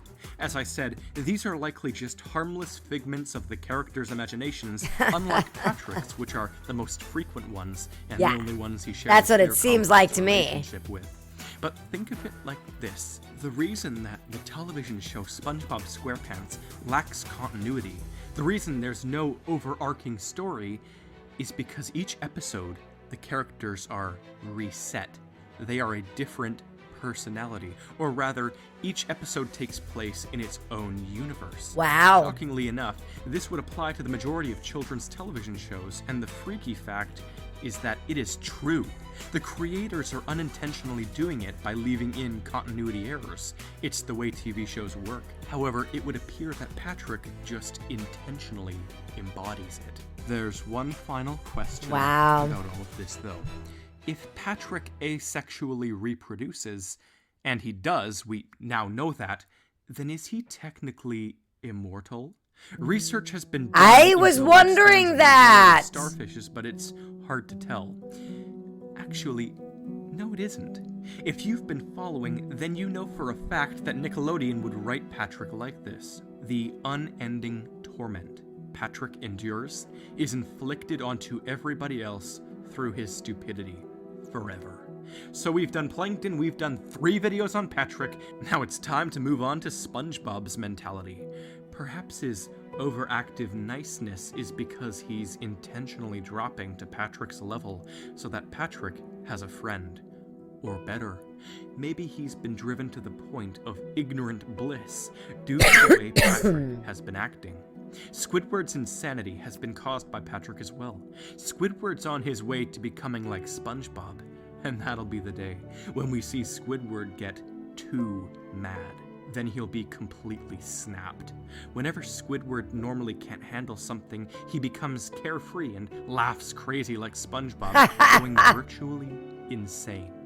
Does this apply that this whole time, SpongeBob is actually the psychotic one, driven past annoyance and rage into a complete snap? That's for another video. This was so much fun to make and so interesting. This Until Patrick, next time, I'm the I think I'm convinced. I think I am solidly grounded in that Patrick has several hundreds of personalities.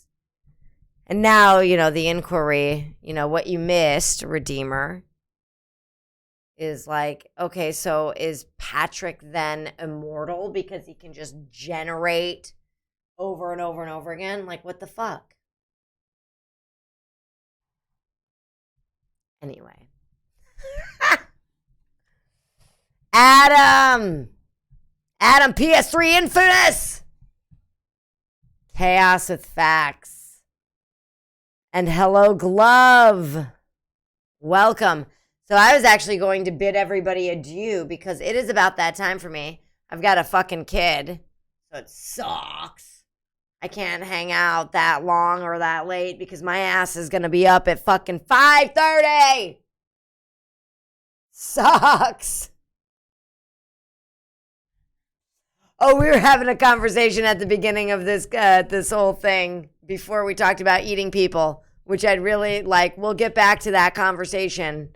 But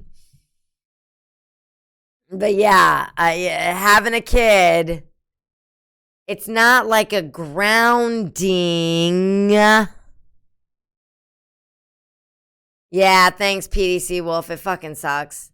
It's not like a grounding, but there is some of that, right? But not. It's like really like, oh, I'd really like to do that, but I can't. Like, you just get really good at being like, I'd really like to do that, and I can't. And it kind of sucks. Like, for me. But it's okay. It's okay. I've gotten good at it. And I've gotten really, you know what it is? It's like just getting really satisfied with what's going on. Like, okay, this is it. And that's all really from a really like awesome perspective already. So to be fair, it's fairly privileged. Anyway, just scream at your baby. It'll stop crying eventually, says Glove. Thank you. Thank you for the parental advice. I love it. So good. No, that's the shit I need to hear because I love laughing at that shit. Man, we had some good laughs tonight. I had a really good time. Thank you. Thank you, everybody that joined. Even if you just joined, like, I laughed really, really hard tonight. Fucking Redeemer, killing it on the trilogy there of Patrick, the fucking starfish from SpongeBob. And then also just, always being a contribution. Father Sweden, making me, like, cackle in a way that I, don't always do time after time. The whole community just for really taking on this cannibalism conversation because I'm into it. I like, okay. And, Thaumaturgist, yeah, I can't find your name on here, but I wanted to make sure that I got it right. Thanks for swinging in. Yeah, just thanks to everybody. And, I'm going to head out.